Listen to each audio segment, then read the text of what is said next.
April's good സ്റ്റോറീസിലേക്ക് ഏവർക്കും സ്വാഗതം. ജോസി വാഗമറ്റം എഴുതിയ നോവൽ ഭൂമിപ്പെണ്ണ്, അധ്യായം 24. സണ്ണിയും വേണ്ട ഒരുക്കങ്ങളെല്ലാം നടത്തിയിരുന്നു. ഒളിച്ചോടും മുമ്പ് നീനെ ഏൽപ്പിച്ച പണം കൊണ്ട് കാര്യങ്ങൾ മുറ തെറ്റാതെ നടന്നു. സണ്ണി ഓരോ ദിവസവും ഓരോ കൂട്ടുകാരുടെ വീട്ടിലാണ് ഉറങ്ങിയിരുന്നത്. പകലും രാത്രിയിലും അവന് കാവലുണ്ടായിരുന്നു. മേനോൻ ഏതു സമയത്താണ് പ്രതികാരത്തിന് മുതിരുക എന്നറിയില്ലല്ലോ. നീനയെ കോടതിയിൽ ഹാജരാക്കാനുള്ള ദിവസം അടുത്തതോടെ സണ്ണിച്ചിന് ഉത്കണ്ഠയായി. എന്താണ് സംഭവിക്കാൻ പോകുന്നതെന്ന് അറിയില്ല. നീനയെ ഒന്ന് കാണാൻ പറ്റിയിരുന്നെങ്കിൽ. രാത്രിയിൽ വേണമെങ്കിൽ മേനോന്റെ മതിൽ ചാടിച്ചെന്ന് അവളെ കാണാം. ആരും അറിയാതെ സംസാരിക്കാം. അവളുടെ നിലപാട് എന്താണെന്ന് മനസ്സിലാക്കാതെ മനസ്സമാധാനമില്ല. സണ്ണി പല വഴികളും ആലോചിച്ചു. ഇടയ്ക്ക് ബേബി അവനോട് ചോദിച്ചു, സണ്ണിച്ച, നീനയുടെ കാര്യം ഒന്നും അറിയത്തില്ലല്ലോ. നാളെ അറിയാം. അവൾ ആരുടെ ഭാഗത്ത് നിൽക്കും? അവൾ എൻ്റെ കൂടെ നിൽക്കും. ബേബി നോക്കിക്കോ, നാളെ ഞാൻ കോടതിയിൽ നിന്ന് മടങ്ങുന്നത് അവളെയും കൂട്ടിക്കൊണ്ടായിരിക്കും. ഉറപ്പ്? പിന്നെ അല്ലാതെ. അവളെന്നെ തള്ളിപ്പറയുകയല്ലെന്ന് എനിക്ക് നല്ല വിശ്വാസമാണ്. അവളെ എനിക്ക് നല്ലപോലെ അറിയാം. എന്നാലും മാധവ മേനോൻ്റെ സന്തതിയല്ലേ. മനസ്സ് മാറ്റിയെങ്കിലോ? അവളുടെ മനസ്സ് മാറാൻ ആര് നോക്കിയാലും പറ്റില്ല. അവളുടെ മനസ്സ് മുഴുവൻ കണ്ടവനാ ഞാൻ. അവളുടെ സ്നേഹം അനുഭവിച്ചവനാ ഞാൻ. കൊല്ലുമെന്ന് ഉറപ്പായാൽ പോലും അവളെന്നെ ഉപേക്ഷിക്കുകയല്ല. സണ്ണിച്ച, അമിതമായിട്ട് പ്രതീക്ഷിക്കരുത്. പ്രതീക്ഷിച്ചാൽ ചിലപ്പോൾ കണ്ടമാനം ദുഃഖിക്കേണ്ടി വരും. മനുഷ്യൻ്റെ കാര്യമാ, ഒന്നും പറയാനൊക്കുകയല്ല. നീനയുടെ തന്തയും തള്ളയും ബന്ധുക്കളുമെല്ലാം ചുറ്റും കൂടിയിരുന്ന് 24 മണിക്കൂറും അവളെ ഉപദേശിക്കുമായിരിക്കും. ഭീഷണിയും കാണും. ഇതിനിടയ്ക്ക് അവളുടെ മനസ്സ് മാറാണ്ടിരിക്കുമോ? സണ്ണി ഒന്നും മിണ്ടിയില്ല. ബേബി പറഞ്ഞത് സത്യമായിരിക്കുമോ? എല്ലാവരും കൂടി നിരന്തരം ഉപദേശിച്ച് അവളുടെ മനസ്സ് മാറ്റിക്കാണുമോ? എങ്ങനെ അറിയും? കോടതിയിൽ വെച്ച് അവളെന്നെ തള്ളി പറയുമോ? അതെങ്ങനെ സഹിക്കാൻ കഴിയും? ഇല്ല, നീനയെ എനിക്കറിയാം. സണ്ണിച്ച, അവളെ ഒന്ന് കാണാൻ പറ്റുമോ? പറ്റുമെങ്കിൽ ഒന്ന് കാണണം. ഞാനും ആലോചിച്ചതാ. പക്ഷേ മതിൽ ചാടിക്കിടക്കണം. അവളുടെ മുറി ഏതാണെന്ന് എനിക്കറിയാം. നമുക്ക് ഒന്ന് പോയി നോക്കിയാലോ?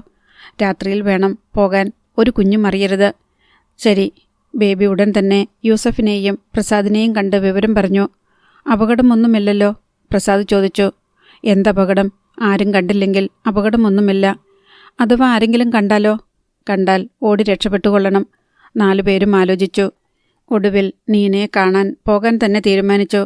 രാത്രി കൂറ്റക്കൂരിട്ട് ചെകുത്താൻ്റെ കണ്ണുകൾ പോലെ പാഞ്ഞു വന്ന് കടന്നു പോകുന്ന ഹെഡ്ലൈറ്റുകൾ. ആകാശം ഇരുണ്ടു മൂടിക്കിടന്നു. തണുത്ത കാറ്റ് വീശിക്കൊണ്ടിരുന്നു. 4 പേരും മാധവ മേനോന്റെ വീട്ടിലേക്ക് പുറപ്പെട്ടു. 12 മണിയായപ്പോൾ അവർ മേനോന്റെ വീടിനടുത്തെത്തി. ഗേറ്റ് അടച്ച് പൂട്ടിയിരിക്കുന്നു. ഗേറ്റിനരികിൽ കാവൽക്കാരനുണ്ട്. ബംഗ്ലാവിനെ മറച്ചുകൊണ്ട് ആകാശത്തേക്ക് ഉയർന്നിരുണ്ട് നിൽക്കുന്ന കോണിഫറസ് മരങ്ങൾ. 4 പേരും മതിൽ ചാടിക്കിടന്ന് വളപ്പിനുള്ളിലെത്തി.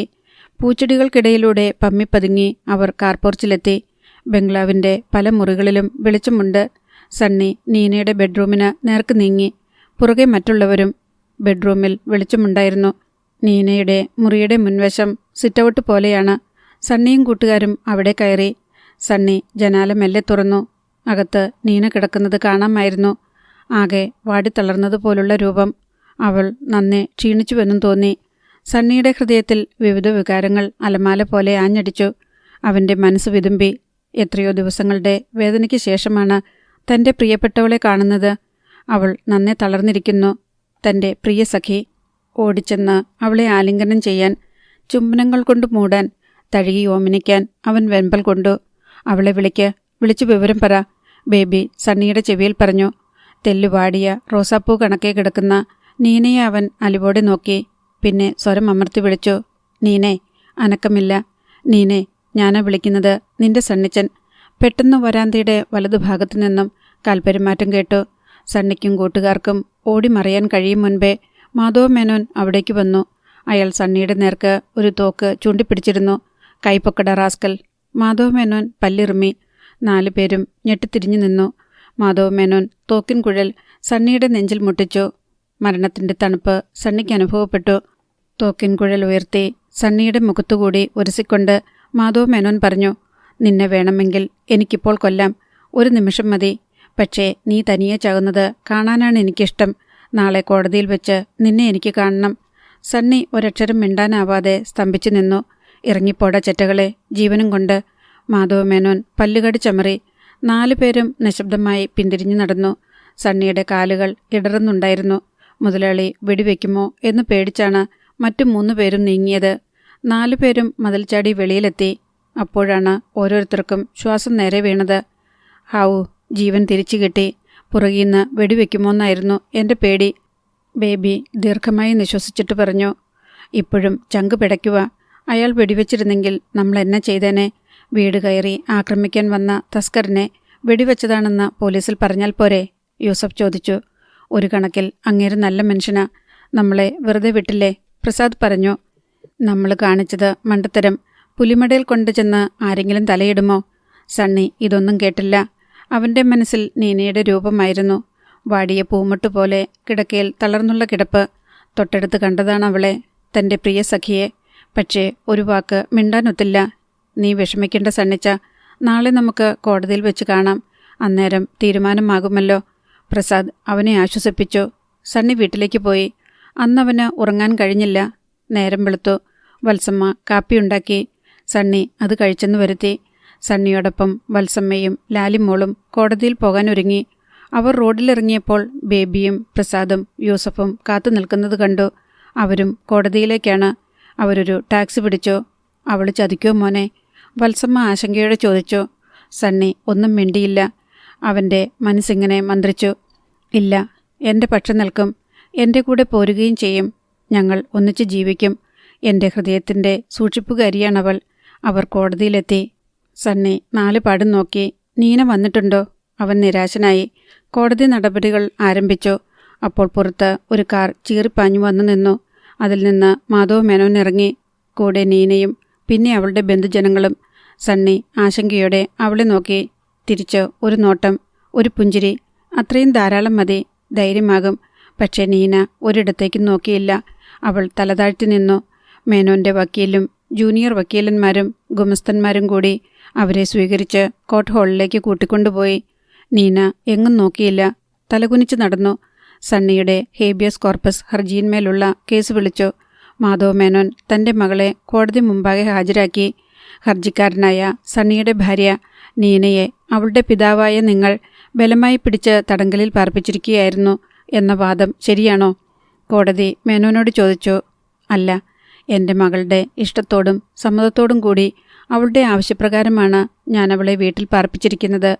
അവളെ വീട്ടുതടങ്കലിൽ അടച്ചുവെന്ന ആരോപണം പച്ചക്കള്ളമാണ്, മേനോൻ പറഞ്ഞു. തുടർന്ന് ജഡ്ജി നീനയുടെ നേർക്ക് തിരിഞ്ഞു. മാധവ് മേനോൻ്റെ മകൾ നീനയല്ലേ നിങ്ങൾ? അതെ. നീനയുടെ അച്ഛൻ മാധവ് മേനോൻ നീനയെ വീട്ടുതടങ്കലിൽ പാർപ്പിച്ചിരിക്കുകയാണെന്ന ഹർജിക്കാരൻ്റെ പരാതിയിൽ എന്തെങ്കിലും കഴമ്പുണ്ടോ? നീന മുഖമുയർത്തി സണ്ണിയെ നോക്കി. സണ്ണി നീനയെ തന്നെ ഉറ്റുനോക്കുകയായിരുന്നു. അവൻ്റെ കണ്ണുകളിൽ അപേക്ഷയും ഒപ്പം പ്രതീക്ഷയും തിളങ്ങി. എന്നെ തള്ളിപ്പറയല്ലേ എന്ന് ആ കണ്ണുകൾ കെഞ്ചുന്നുണ്ടായിരുന്നു. നീനയുടെ ചുണ്ടുകൾ വിറച്ചു. അവൾ പെട്ടെന്ന് നോട്ടം തിരിച്ചു. പിന്നെ മറുപടി പറയാനായി കോടതിയുടെ നേർക്ക് തിരിഞ്ഞു. മാധവ് മേനോൻ്റെ ചുണ്ടിലൊരു പുഞ്ചിരി തത്തിക്കളിച്ചു. കോടതി നീനയോട് ചോദ്യം ആവർത്തിച്ചു. നിങ്ങളുടെ അച്ഛൻ മാധവ് മേനോൻ നിങ്ങളെ വീട്ടുതടങ്കലിൽ അടച്ചിരിക്കുകയാണെന്ന വാദത്തിൽ എന്തെങ്കിലും കഴമ്പുണ്ടോ? ഇല്ല, ഞാനത് നിഷേധിക്കുന്നു, നീന ദൃഢസ്വരത്തിൽ പറഞ്ഞു. സണ്ണി സ്തബ്ധനായി പോയി. തൻ്റെ നീന തന്നെയാണോ അത് പറഞ്ഞത്? അവൾ അങ്ങനെ പറഞ്ഞോ? അതോ തനിക്ക് തോന്നിയതാണോ? ഇല്ല, അവൾക്കങ്ങനെ പറയാൻ കഴിയില്ല. സണ്ണി അവളെ തന്നെ നോക്കി. അവൾ മരയഴികളിൽ തെരിപ്പിടിച്ച് തലതാഴ്ത്തി നിന്നു. കോടതിയുടെ ചോദ്യം വീണ്ടും. നീനയുടെ സ്വന്തം ഇഷ്ടപ്രകാരവും ആവശ്യപ്രകാരവുമാണോ മാധവ് മേനോനോടൊപ്പം താമസിക്കുന്നത്? അതെ. ഈ നിൽക്കുന്ന സണ്ണി തോമസ് നിങ്ങളുടെ ഭർത്താവാണോ? കോടതിയിൽ പെട്ടെന്നൊരു പിറുപിറുക്കൽ വ്യാപിച്ചു. ആളുകൾ മുഖത്തോട് മുഖം നോക്കി. സണ്ണി തോമസ് എന്നെ പലതും പറഞ്ഞ് പ്രലോഭിപ്പിച്ചും ഭീഷണിപ്പെടുത്തിയുമാണ് രജിസ്റ്റർ വിവാഹത്തിന് പ്രേരിപ്പിച്ചത്. അതെൻ്റെ പൂർണ്ണ സമ്മതത്തോടെ ആയിരുന്നില്ല. സണ്ണി തോമസിനോടൊന്നിച്ച് കൊടൈക്കനാലിൽ ഹണിമൂൺ ആഘോഷിക്കുമ്പോഴാണ് പോലീസും നിങ്ങളുടെ അച്ഛനും ചേർന്ന് നിങ്ങളെ പിടികൂടി വീട്ടുതടങ്കലിലാക്കിയെന്നത് ശരിയാണോ? അല്ല, ഞാൻ എൻ്റെ വീട് വിട്ട് എങ്ങും പോയിട്ടില്ല. കൊടൈക്കനാലിൽ പോയി എന്നത് ശുദ്ധ അസംബന്ധമാണ്. നീന ആരോടൊപ്പം താമസിക്കാൻ ആഗ്രഹിക്കുന്നു? നീനയുടെ അച്ഛനോടൊപ്പമോ ഭർത്താവിനൊപ്പമോ? എൻ്റെ അച്ഛനോടൊപ്പം എൻ്റെ വീട്ടിൽ പോയി താമസിക്കാൻ ഞാൻ ആഗ്രഹിക്കുന്നു. ശരി, നീനയെ അതിനനുവദിച്ചിരിക്കുന്നു. അങ്ങനെ മാധവ് മേനോന് എതിരായി സണ്ണി കൊടുത്ത ഹേബിയസ് കോർപ്പസ് മാധവ് മേനോന് അനുകൂലമായി വിധി പ്രഖ്യാപിക്കപ്പെട്ടു. അധ്യായം 25. സണ്ണി അപ്പോഴും സ്തംഭിച്ചു നിൽക്കുകയാണ്. കേസിന്മേലുള്ള വാദവും വിധിയുമെല്ലാം കഴിഞ്ഞെന്ന് അവന് വിശ്വാസം വന്നില്ല. അവൻ്റെ ഹൃദയാന്തരാളത്തിൽ ഇടിമുഴങ്ങിക്കൊണ്ടിരുന്നു. ബേബിയും യൂസഫും കൂടി വന്ന് സണ്ണിയുടെ കൈ പിടിച്ചു. അവൾ ചതിച്ചല്ലോ സണ്ണിച്ച, ബേബി പറഞ്ഞു. കൊലച്ചതിയല്ലേ അവൾ ചെയ്തത്? സണ്ണി അതൊന്നും കേട്ടില്ല. അവൻ്റെ മനസ്സ് മരവിക്കുകയായിരുന്നു. വാ, നമുക്ക് പോകാം. പ്രസാദ് അവനെ കൂട്ടിക്കൊണ്ട് കോടതിക്ക് വെളിയിലിറങ്ങി. മാധവ് മേനോൻ നീനയെയും കൂട്ടി കാറിൽ കയറുന്നത് കണ്ടു. മേനോൻ തിരിഞ്ഞ് സണ്ണിയെ നോക്കി ക്രൂരമായ ഒരു ചിരി ചിരിച്ചു. പിന്നെ കാറിൽ കയറി. ഡോർ അടഞ്ഞു. കാർ അതിവേഗം ഓടിച്ചുപോയി. സണ്ണിച്ച, വത്സമ്മ വേദനയോടെ വിളിച്ചു. സണ്ണിയുടെ നടുക്കമേറ്റ മുഖം കണ്ട് വത്സമ്മയ്ക്ക് കരച്ചിൽ വന്നു. അവളുടെ കണ്ണുകൾ നിറഞ്ഞൊഴുകി. വാ മോനെ, നമുക്ക് പോകാം. വത്സമ്മ കൈക്ക് പിടിച്ച് ടാക്സിക്കടുത്തേക്ക് നടന്നു. എല്ലാവരും കാറിൽ കയറി. സണ്ണി ഒരു ശവശരീരം പോലെ പിൻസീറ്റിൽ ചാരിക്കിടന്നു. ആരും ഒന്നും മിണ്ടിയില്ല. കുറേ സമയം കഴിഞ്ഞ് ബേബി പല്ല് കടിച്ച് പിറുപിറുത്തു. വഞ്ചകി, കുലട, ദുഷ്ട, യക്ഷി, അവളെ എൻ്റെ കയ്യിൽ കിട്ടണം. ഇപ്പം കൊത്തിയെരിഞ്ഞ് ചെറുമീനിന് ഇട്ടുകൊടുക്കും ഞാൻ. പ്രസാദ് പല്ലിറുമി. ഇതുപോലൊരു ചതി ലോകത്തെവിടെയെങ്കിലും ഉണ്ടായിട്ടുണ്ടോ? പ്രേമിച്ച് രജിസ്റ്റർ കല്യാണം കഴിച്ച് ഒരാഴ്ച സുഖവാസ കേന്ദ്രത്തിൽ പോയി ഹണിമൂണും ആഘോഷിച്ചിട്ട് അവളിവനെ അറിയുകയല്ലെന്ന്. കോടതിയിൽ വെച്ച് തന്നെ കൊന്നു കൊലവിളിക്കേണ്ടതായിരുന്നു അവളെ. ഓരോരുത്തരും അവരവരുടെ രോഷം പ്രകടിപ്പിക്കുകയാണ്. അവർ വീട്ടിലെത്തി. സണ്ണി ചെന്നപാടെ കട്ടിലിൽ കയറിക്കിടന്നു. അവൻ നന്നേ തളർന്നിരുന്നു. കൂട്ടുകാർ അവനെ ഉപദേശിച്ചു. കഴിഞ്ഞതെല്ലാം മറന്നുകള സണ്ണി. ആ വഞ്ചകി ഇപ്പോഴേ നിന്നെ തള്ളിപ്പറഞ്ഞത് നന്നായെന്ന് കരുത്. അല്ലെങ്കിൽ ഒരുപക്ഷെ അവൾ നിന്റെ ജീവിതത്തിൽ ഇതിനേക്കാൾ വിഷമമുണ്ടാക്കിയേനെ. നിന്റെ ഭാര്യയായിരുന്നുകൊണ്ട് നിന്നെ വെറുക്കുകയും മറ്റു പുരുഷന്മാരോടൊപ്പം വ്യഭിചരിക്കുകയും ചെയ്യുന്നതിനേക്കാൾ ഭേദമല്ലേ ഇത്? അവൾക്കതിനൊന്നും ഒരു മടിയും കാണില്ല. നീ എന്തിനാ സണ്ണി ദുഃഖിക്കുന്നത്? അവളുമായുള്ള ഇടപാടിൽ നിനക്ക് യാതൊരു നഷ്ടവും ഉണ്ടായിട്ടില്ല. ഒരു പൈസ പണച്ചെലവ് വന്നില്ല. കേസിന് പോലും ചെലവാക്കിയത് അവൾ മുൻപ് ഏൽപ്പിച്ച പണം. അവളോടൊത്ത് ഒരാഴ്ച സുഖമായി ജീവിക്കുകയും ചെയ്തു. നിനക്കൊരു ഛേദവും വന്നിട്ടില്ല. അവളേക്കാൾ നല്ലൊരു പെൺകുട്ടിയെ നിനക്ക് ഇനിയും കല്യാണം കഴിക്കാം. സണ്ണി അതൊന്നും കേൾക്കുന്നുണ്ടായിരുന്നില്ല. അവനോട് ഈ അവസ്ഥയിൽ സംസാരിച്ചതുകൊണ്ട് ഫലമില്ലെന്ന് അവർക്കെല്ലാം മനസ്സിലായി. രാത്രിയായി. മുറിയിൽ സണ്ണി മാത്രമായി. ലാലിമോൾ പോലും അകന്നു നിൽക്കുകയാണ്. അങ്കിളിന് എന്തോ സംഭവിച്ചുവെന്ന് അവൾ മനസ്സിലാക്കിയിരിക്കുന്നു. എല്ലാവരും ഉറങ്ങിക്കഴിഞ്ഞു. സണ്ണി ഹൃദയവേദനയോടെ കിടക്കുകയാണ്. നെഞ്ച് പൊട്ടിപ്പോകുമെന്ന് അയാൾക്ക് തോന്നി. എന്നാലും നീന എന്നോടിങ്ങനെ ചെയ്തല്ലോ, എന്നെ ചതിച്ചല്ലോ. ഞാൻ എന്തുമാത്രം സ്നേഹിച്ചതാണ് അവളെ, എന്തുമാത്രം. അവളും എന്നെ സ്നേഹിച്ചിരുന്നില്ലേ? ഇല്ല, സ്നേഹിച്ചിരുന്നെങ്കിൽ എന്നെ അവൾ തള്ളിപ്പറയുകയില്ലായിരുന്നല്ലോ. അവൾക്കെന്നോട് കാമം മാത്രമേ ഉണ്ടായിരുന്നുള്ളൂ. എന്നോടൊപ്പം ശാരീരിക ബന്ധം പുലർത്തണമെന്ന് മാത്രമേ ആഗ്രഹിച്ചിരുന്നുള്ളൂ. ഒരാഴ്ച അവൾ എന്നോടൊപ്പം മതിച്ച് ജീവിച്ചു. മടുത്തു കഴിഞ്ഞപ്പോൾ അവളെന്നെ പുറന്തള്ളി. എന്നാലും കോടതിയിൽ അവൾ എന്തൊക്കെ നുണകളാണ് പറഞ്ഞത്. പ്രലോഭിപ്പിച്ച് രജിസ്റ്റർ വിവാഹത്തിൽ കുടുക്കിയെന്ന്, കൊടൈക്കനാലിൽ പോയിട്ടേയില്ലെന്ന്, കല്ലുവെച്ച നുണകൾ. തൻ്റെ വിധി. താൻ എന്തെല്ലാം പീഡനങ്ങൾ അനുഭവിച്ചു. മരണം പോലും സംഭവിക്കേണ്ടതായിരുന്നില്ലേ? തൻ്റെ പ്രിയപ്പെട്ടവൾ തന്നെ വഞ്ചിച്ചല്ലോ. താൻ ഇതെങ്ങനെ സഹിക്കും? അവളുമൊത്ത് കഴിഞ്ഞ ഓരോ നിമിഷവും മനസ്സിൽ കത്തി നിൽക്കുന്നു. പുളകപൂരിതമായ നിമിഷങ്ങൾ, സ്വർഗീയമായ ജീവിതം. അതൊന്നും മറക്കാൻ തനിക്ക് കഴിയുന്നില്ലല്ലോ. നീനെ, ഞാൻ നിന്നെ ഹൃദയം തുറന്ന് സ്നേഹിച്ചിരുന്നു. പക്ഷേ നീ എനിക്ക് വിളമ്പിയത് വിഷം, വഞ്ചനയുടെ വിഷം. സണ്ണിയുടെ കണ്ണുകൾ നിറഞ്ഞു കവിഞ്ഞു. വത്സമ്മ നല്ല ഉറക്കമായിരുന്നു. ഒരു കരച്ചിൽ കേട്ട് അവൾ ഞെട്ടിയുണർന്നു. സണ്ണി കിടക്കുന്നിടത്തു നിന്നാണ് കരച്ചിൽ. വത്സമ്മ വിളക്കു കൊളുത്തി. അവളതുമായി കട്ടിലിനരികിലെത്തി. സണ്ണി കമിഴ്ന്നു കിടന്ന് നെഞ്ചു പൊട്ടിക്കരയുന്നു. ഏങ്ങലിൽ അവൻ്റെ ഉടൽ വിറയ്ക്കുന്നു. വത്സമ്മ സങ്കടത്തോടെ അവനെ വിളിച്ചു. സണ്ണി മോനെ, ഞാൻ മരിച്ചില്ലല്ലോ ചേച്ചി.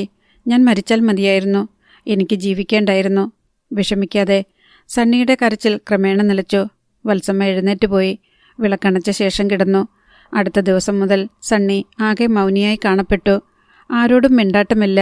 എപ്പോഴും എവിടെയെങ്കിലും ചടഞ്ഞുകൂടി കിടക്കും. വളരെ നിർബന്ധിച്ചാൽ എന്തെങ്കിലും കഴിക്കും. അവൻ മെലിഞ്ഞ് വിളറി വന്നു. ഒരു ദിവസം അവൻ വത്സമ്മയെയും റോയിമോനെയും വിളിച്ചു പറഞ്ഞു, നമ്മൾ ഈ നാട്ടിൽ നിന്ന് പോകുക. ഇനി നമുക്കിവിടെ താമസിക്കേണ്ട. സണ്ണിച്ച. വത്സമ്മ നടുങ്ങി. നമ്മുടെ വീട് കൈമാറാൻ ഏർപ്പാട് ചെയ്തിട്ടുണ്ട്. എനിക്കിനി ഈ നാട്ടിൽ ജീവിക്കാൻ വയ്യ. ഞാനൊരു പക്ഷേ ആത്മഹത്യ ചെയ്തു പോകും. സണ്ണി പുറത്തേക്കിറങ്ങിപ്പോയി. വത്സമ്മയും റോയിമോനും അമ്പരന്ന് നിന്നു. വീട് കൈമാറാനുള്ള ഏർപ്പാടുകൾ പൂർത്തിയായി. തോമസ് എന്നൊരാളാണ് വീട് ഏറ്റെടുത്തത്. 25,000 രൂപയോളം സണ്ണിക്ക് കിട്ടി. അങ്ങകലെ കായൽക്കരയിൽ ഒരിടത്ത് ഒരു തുണ്ട് ഭൂമി, ഒരു ഓലപ്പുര. ഇടനിലക്കാരൻ സ്ഥലവും പുരയും സണ്ണിയെ കൊണ്ടുചെന്ന് കാണിച്ചു. സണ്ണിക്ക് അത്ര ഇഷ്ടമായില്ല. എങ്കിലും വില പറഞ്ഞ് സമ്മതിച്ചു. തീറാധാരം എഴുതി പണവും കൈമാറി. എല്ലാം കഴിഞ്ഞപ്പോൾ കയ്യിൽ കുറച്ച് തുക ബാക്കി വന്നു. നിശ്ചിത ദിവസം രാവിലെ വീട്ടു സാധനങ്ങളെല്ലാം വാനിൽ കയറ്റി സണ്ണി പുതിയ ഉടമസ്ഥന് വീടൊഴിഞ്ഞുകൊടുത്തു. നല്ലവരായ അയൽക്കാരോടെല്ലാം യാത്ര പറഞ്ഞു. ആപത്തിന്റെ സമയങ്ങളിൽ തന്നെ രക്ഷിക്കുകയും സഹായിക്കുകയും ചെയ്ത സുഹൃത്തുക്കളോടെല്ലാം സണ്ണി യാത്ര പറഞ്ഞു. ബേബിയുടെയും പ്രസാദിൻ്റെയും യൂസഫിൻ്റെയും കണ്ണു നിറഞ്ഞു. നിന്നെ ഞങ്ങൾ ഇനി എന്ന് കാണും സണ്ണിച്ച? ബേബി വിലപിച്ചു. നിങ്ങളെ 3 പേരെയും ഞാൻ ഒരിക്കലും മറക്കുകയില്ല. എൻ്റെ ജീവൻ രക്ഷിച്ചത് നിങ്ങളല്ലേ. ഒരുപാട് സഹായം നിങ്ങളെനിക്ക് വേണ്ടി ചെയ്തു. പകരം തരാൻ നന്ദിയും സ്നേഹവുമല്ലാതെ എൻ്റെ കയ്യിൽ വേറൊന്നുമില്ല, സണ്ണി ഗദ്ഗതത്തോടെ പറഞ്ഞു. വത്സമ്മയും റോയും മോനും ലാലിമോളും വണ്ടിയിൽ കയറി കഴിഞ്ഞിരുന്നു. അയൽപ്പക്കക്കാരെല്ലാം വണ്ടിക്ക് ചുറ്റും നിൽക്കുന്നു. സണ്ണി ചെന്ന് വണ്ടിയിൽ കയറി. വണ്ടി സ്റ്റാർട്ടായി. അയൽക്കാരെല്ലാം വിഷമത്തോടെ നോക്കി നിൽക്കെ വണ്ടി മെല്ലെ നീങ്ങി. അത് ആ നാട്ടിൽ നിന്നും അകന്നകന്നു പോയി. മറ്റൊരു നാട്ടിലേക്ക്, വേറൊരു സമൂഹത്തിലേക്ക് ആ കുടുംബം പറിച്ചു മാറ്റപ്പെടുകയായിരുന്നു. വൈകുന്നേരത്തോടെ അവർ പുതിയ താമസ സ്ഥലത്ത് എത്തിച്ചേർന്നു. പുതിയ താമസക്കാരെ കാണാൻ അയൽക്കാർ കൂടി. വണ്ടിയിൽ നിന്ന് സാധനങ്ങൾ ഇറക്കാനും വീട്ടിലേക്ക് എടുത്തു വയ്ക്കാനും അവർ സഹായിച്ചു. നല്ല സഹകരണമുള്ള നാട്ടുകാർ, വത്സമ്മ വിചാരിച്ചു. അവരിൽ പലരും പരിചയപ്പെടാൻ വന്നു. വത്സമ്മ അവരുമായി പരിചയത്തിലായി. സണ്ണി മാത്രം അധികം ആരോടും മിണ്ടിയില്ല. അവൻ സദാ മ്ലാനമുഖനായിരുന്നു. ആരെങ്കിലും എന്തെങ്കിലും ചോദിച്ചാൽ ഒറ്റ വാക്കിൽ മറുപടി പറഞ്ഞൊഴിഞ്ഞു. ആ ചെറിയ കുടുംബം ആ ചെറിയ ഓലപ്പുരയിൽ താമസം ആരംഭിച്ചു. വലിയ സൗകര്യങ്ങളൊന്നുമില്ല. ഒരടുക്കളയും ഒരു മുറിയും ഒരു ചായ്പും മാത്രം. കായലരികത്താണ് വീടിരിക്കുന്നത്. കുറച്ചകലെയുള്ള കവലയിൽ കടകളും മറ്റുമുണ്ട്. സാധനങ്ങൾ വാങ്ങാൻ അവിടെ പോകണം. സണ്ണിക്കാണെങ്കിൽ ഒരു തൊഴിലുമില്ല. എന്താണ് ചെയ്യേണ്ടതെന്ന് ആലോചിച്ചിട്ട് അവനൊരു പിടിയും കിട്ടിയില്ല. ഒന്നും ചെയ്യാൻ ഉത്സാഹവുമില്ല. ജീവിക്കണമെന്ന് പോലുമില്ല. താൻ വഞ്ചിക്കപ്പെട്ട നാട്ടിൽ നിന്ന് മാറി താമസിച്ചാൽ മനോവിഷമം തീരുമെന്നായിരുന്നു അവൻ്റെ ധാരണ. അത് തെറ്റി. നീനയുടെ കൊടും പഞ്ചനയുടെ ഓർമ്മ അവൻ്റെ മനസ്സിനെ നീട്ടിക്കൊണ്ടിരുന്നു. അവൾ അങ്ങനെ ചെയ്യുമെന്ന് സ്വപ്നത്തിൽ പോലും വിചാരിച്ചതാണോ? അവൾക്ക് ഞാൻ വെറും കളിപ്പാട്ടമായിരുന്നു, അവളുടെ വികാരം ശമിപ്പിക്കാനുള്ള ഉപകരണം. അവൾ ഇനിയൊരു പണക്കാരനെ വിവാഹം കഴിക്കും. അവൻ്റെ കൂടെ സുഖമായി ജീവിക്കും. എന്നെ ചതിച്ചത് ഒരു നേരംപോക്ക് പോലെ ഓർത്ത് അവൾ രസിക്കും. ഞാനിവിടെ അവളുടെ ചതിയോർത്ത് വിഷമിച്ച് മനസ്സ് മുരടിപ്പിക്കുകയും അത് പാടില്ല. ഞാൻ എൻ്റെ ജീവിതം തുലയ്ക്കാൻ പാടില്ല. അവൾ എനിക്ക് സമ്മാനിച്ച ഈ തളർച്ചയിൽ നിന്നും കരകയറണം.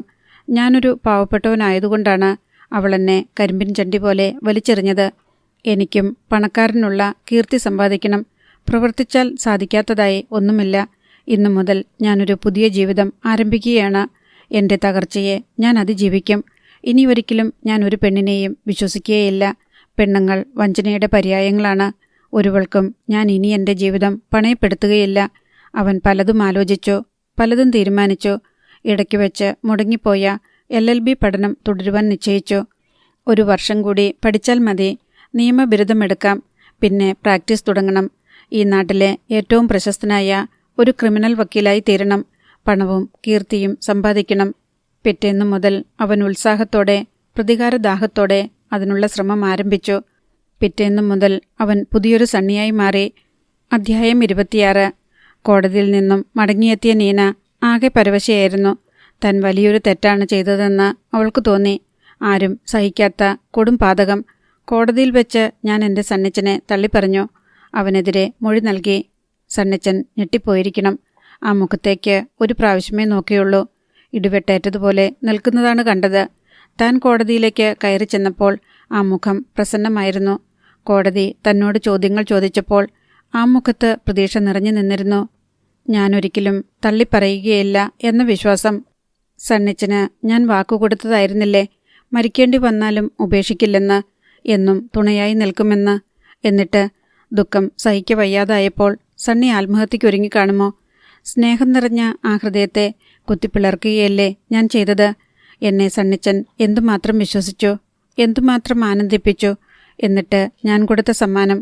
എൻ്റെ സണ്ണിച്ച, എന്നോട് ക്ഷമിക്കൂ. എനിക്കതല്ലാതെ മാർഗമില്ലായിരുന്നു. ഒന്നുകിൽ സണ്ണിച്ചൻ്റെ ജീവൻ, അല്ലെങ്കിൽ എൻ്റെ ഡാഡിയുടെ ജീവൻ.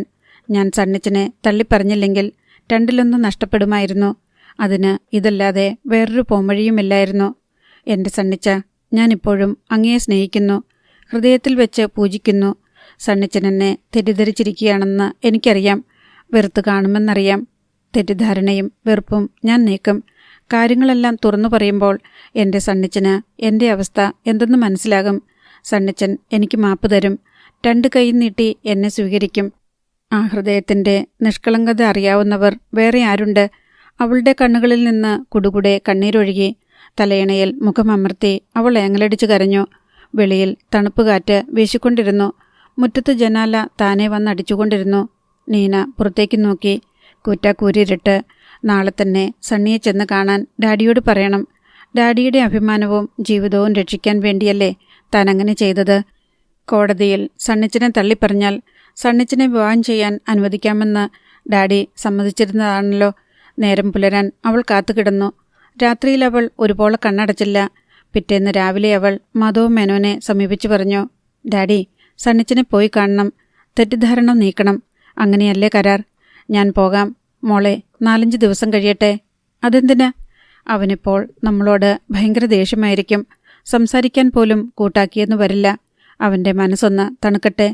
ഡാഡിക്ക് പറ്റില്ലെങ്കിൽ ഞാൻ പോകാം. ഞാൻ പറഞ്ഞാൽ എൻ്റെ സണ്ണിച്ചന് മനസ്സിലാകും. നീ പോകേണ്ട. അവനെ തള്ളിപ്പറഞ്ഞവളല്ലേ നീ. ആ ദേഷ്യത്തിന് അവൻ നിന്നെ നാണം കെടുത്തിയേക്കും. പലതും പറഞ്ഞെന്നും വരും. അത് താങ്ങാൻ നിന്റെ മനസ്സിന് കഴിഞ്ഞെന്നു വരില്ല. സാരമില്ല, ഞാൻ സഹിച്ചോളാം. അത് ശരിയാവില്ല മോളെ. അവൻ്റെ കൂട്ടുകാരൊക്കെ ചൂടായി നിൽക്കുകയാണ്. അവർ ചീത്ത വിളിക്കുകയും കല്ലെറിയുകയും ചെയ്താൽ നീ ചെന്നിട്ട് ഒരു പ്രശ്നമുണ്ടായാൽ പിന്നെ അത് തിരുത്താൻ പറ്റില്ല. എൻ്റെ സണ്ണിച്ചനെ എനിക്കറിയാം. നിനക്കെന്തറിയാം? ആണുങ്ങളാരും അപമാനം സഹിക്കത്തില്ലടി. നിന്നെ ഞാൻ ഏതായാലും വിടില്ല. എന്തായാലും ഇത്രയും ആയില്ലേ? 4-5 ദിവസം കൂടി ക്ഷമിക്ക്. നീനയ്ക്ക് അനുസരിക്കുകയേ തരമുണ്ടായിരുന്നുള്ളൂ. അവൾക്ക് ഉള്ളിൽ പേടിയായിരുന്നു. താമസിക്കും തോറും സണ്ണിച്ചൻ അകന്നു പോകുമെന്ന തോന്നൽ, വെറുപ്പും വൈരാഗ്യവും ഉണ്ടായിക്കഴിഞ്ഞാൽ പിന്നെ അത് നീക്കാൻ ബുദ്ധിമുട്ടാകും. ഡാഡി വലിയ ആഹ്ലാദത്തിലാണ്. അപമാനം നീങ്ങിക്കിട്ടിയല്ലോ. ഡാഡിയെ പഴിച്ചിരുന്നവരെല്ലാം തിരിഞ്ഞു. ഡാഡിക്ക് അനുകൂലമായി പത്രവാർത്തകൾ വന്നു. താനും ഡാഡിയും ചേർന്ന് സണ്ണിച്ചനെ ചതിക്കുകയായിരുന്നുവെന്ന് 1-2 പത്രങ്ങൾ സൂചിപ്പിച്ചെഴുതിയിരുന്നു. 5 ദിവസം കഴിഞ്ഞു. നീന മാധവ് മേനോനെ നിർബന്ധിച്ച് സണ്ണിയെ കാണാൻ പറഞ്ഞയച്ചു. ഞാൻ പോയിട്ടുടനെ വരാം മോളെ. മാധവ് മേനോൻ കാറിൽ പുറപ്പെട്ടു. അയാൾ ടൗണിൽ അവിടെ ഇവിടെ ചുറ്റിക്കറങ്ങിയതിനു ശേഷം തിരിച്ചു വന്നു. നീന അക്ഷമയായി കാത്തിരിക്കുകയായിരുന്നു. എന്തായി ഡാഡി? അവൾ ഉദ്വേഗത്തോടെ ചോദിച്ചു. ഡാഡി സണ്ണിച്ചനെ കണ്ടോ? നീനയുടെ കണ്ണുകളിൽ ഉത്കണ്ഠ. മോളെ, മാധവ് മേനോൻ വലിയ വിഷമം അഭിനയിച്ചു. എന്താ ഡാഡി? നമ്മൾ ഉദ്ദേശിച്ച പോലെ അത്ര ലളിതമല്ല കാര്യങ്ങൾ. ഡാഡി സണ്ണിച്ചനെ കണ്ടോ? അത് പറ. കണ്ടു. എന്നിട്ട്? എന്നെ വെട്ടാൻ ഒരു വെട്ടുകത്തിയുമായി പാഞ്ഞു വന്നു. ഞാൻ കഷ്ടിച്ച് രക്ഷപ്പെടുകയായിരുന്നു. അവൻ്റെ പെങ്ങള് കയറി തടസ്സം പിടിച്ചതുകൊണ്ട്. എന്നിട്ട്? അവൻ അലറുകയായിരുന്നു. ഞാനോ നീയോ ആ ഭാഗത്ത് ചെന്നാൽ തട്ടിക്കളയുമെന്ന് അവൻ ഭീഷണിപ്പെടുത്തി. മകളെ അന്യനാട്ടിലെങ്ങാൻ അയച്ചോട പട്ടി, ഇല്ലെങ്കിൽ കാണുന്നിടത്ത് ഞാനവളെ കുത്തിക്കൊല്ലുമിട എന്നൊക്കെ അലറുകയായിരുന്നു. അവൻ്റെ വെറുപ്പും വൈരാഗ്യവും കാണണം. പേപ്പിടിച്ച പട്ടിയെപ്പോലെ. അവനവിടെ കുറേ കൂട്ടുകാരുണ്ട്. അവർ കാറിൻ്റെ കാറ്റഴിച്ചു വിടാനും ചില്ലടിച്ച് പൊട്ടിക്കാനുമൊക്കെ തുടങ്ങി. പിന്നെ പ്രായമായ ചില നാട്ടുകാരിടപെട്ട് എന്നെ രക്ഷിക്കുകയായിരുന്നു. ഡാഡി സണ്ണിച്ചനോട് സത്യമെല്ലാം തുറന്നു പറഞ്ഞില്ലേ? മനഃപൂർവ്വം ഞാൻ ചതിച്ചതല്ലെന്ന്. അവൻ എന്നെക്കൊണ്ട് മിണ്ടിക്കുകയല്ലായിരുന്നു. എന്നാലും ഞാനെല്ലാം തുറന്നു പറഞ്ഞു. അപ്പോഴവൻ എന്നെയും നിന്നെയും വിളിച്ച ചീത്ത 7 കടലിൽ കുളിച്ചാലും അതിൻ്റെ നാറ്റം പോവുകയല്ല.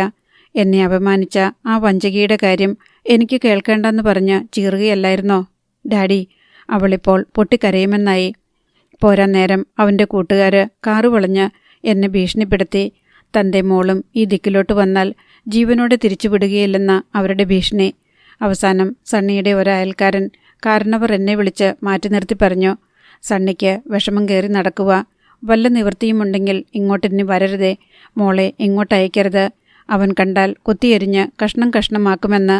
എൻ്റെ മോളെ ഒരു തരത്തിൽ ജീവനും കൊണ്ട് ഊരിപ്പോന്നെന്ന് പറഞ്ഞാൽ മതിയല്ലോ. സണ്ണിച്ചൻ്റെ ചേച്ചിയും ഒന്നും പറഞ്ഞില്ലേ ഡാഡി? അവനും അവളും പറഞ്ഞതൊന്നും നിന്നോട് പറയാൻ കൊള്ളുകയല്ല. നീയൊരു തേവിടിച്ചിയാണെന്ന്. ഓരോ ചെറുപ്പക്കാരെയും വലവീശി പിടിച്ച് സുഖവാസ കേന്ദ്രങ്ങളിലൊക്കെ കൊണ്ടുപോയി 1-2 ആഴ്ച സുഖിച്ചു മതിച്ചിട്ട് തള്ളിക്കളയുകയാണ് നിന്റെ പരിപാടിയെന്ന്. നീ പലതവണ അബോർഷൻ നടത്തിയിട്ടുണ്ടെന്ന്. എൻ്റെ മോളെ, ഇനിയുള്ളതൊന്നും പറയാൻ കൊള്ളുകയില്ല.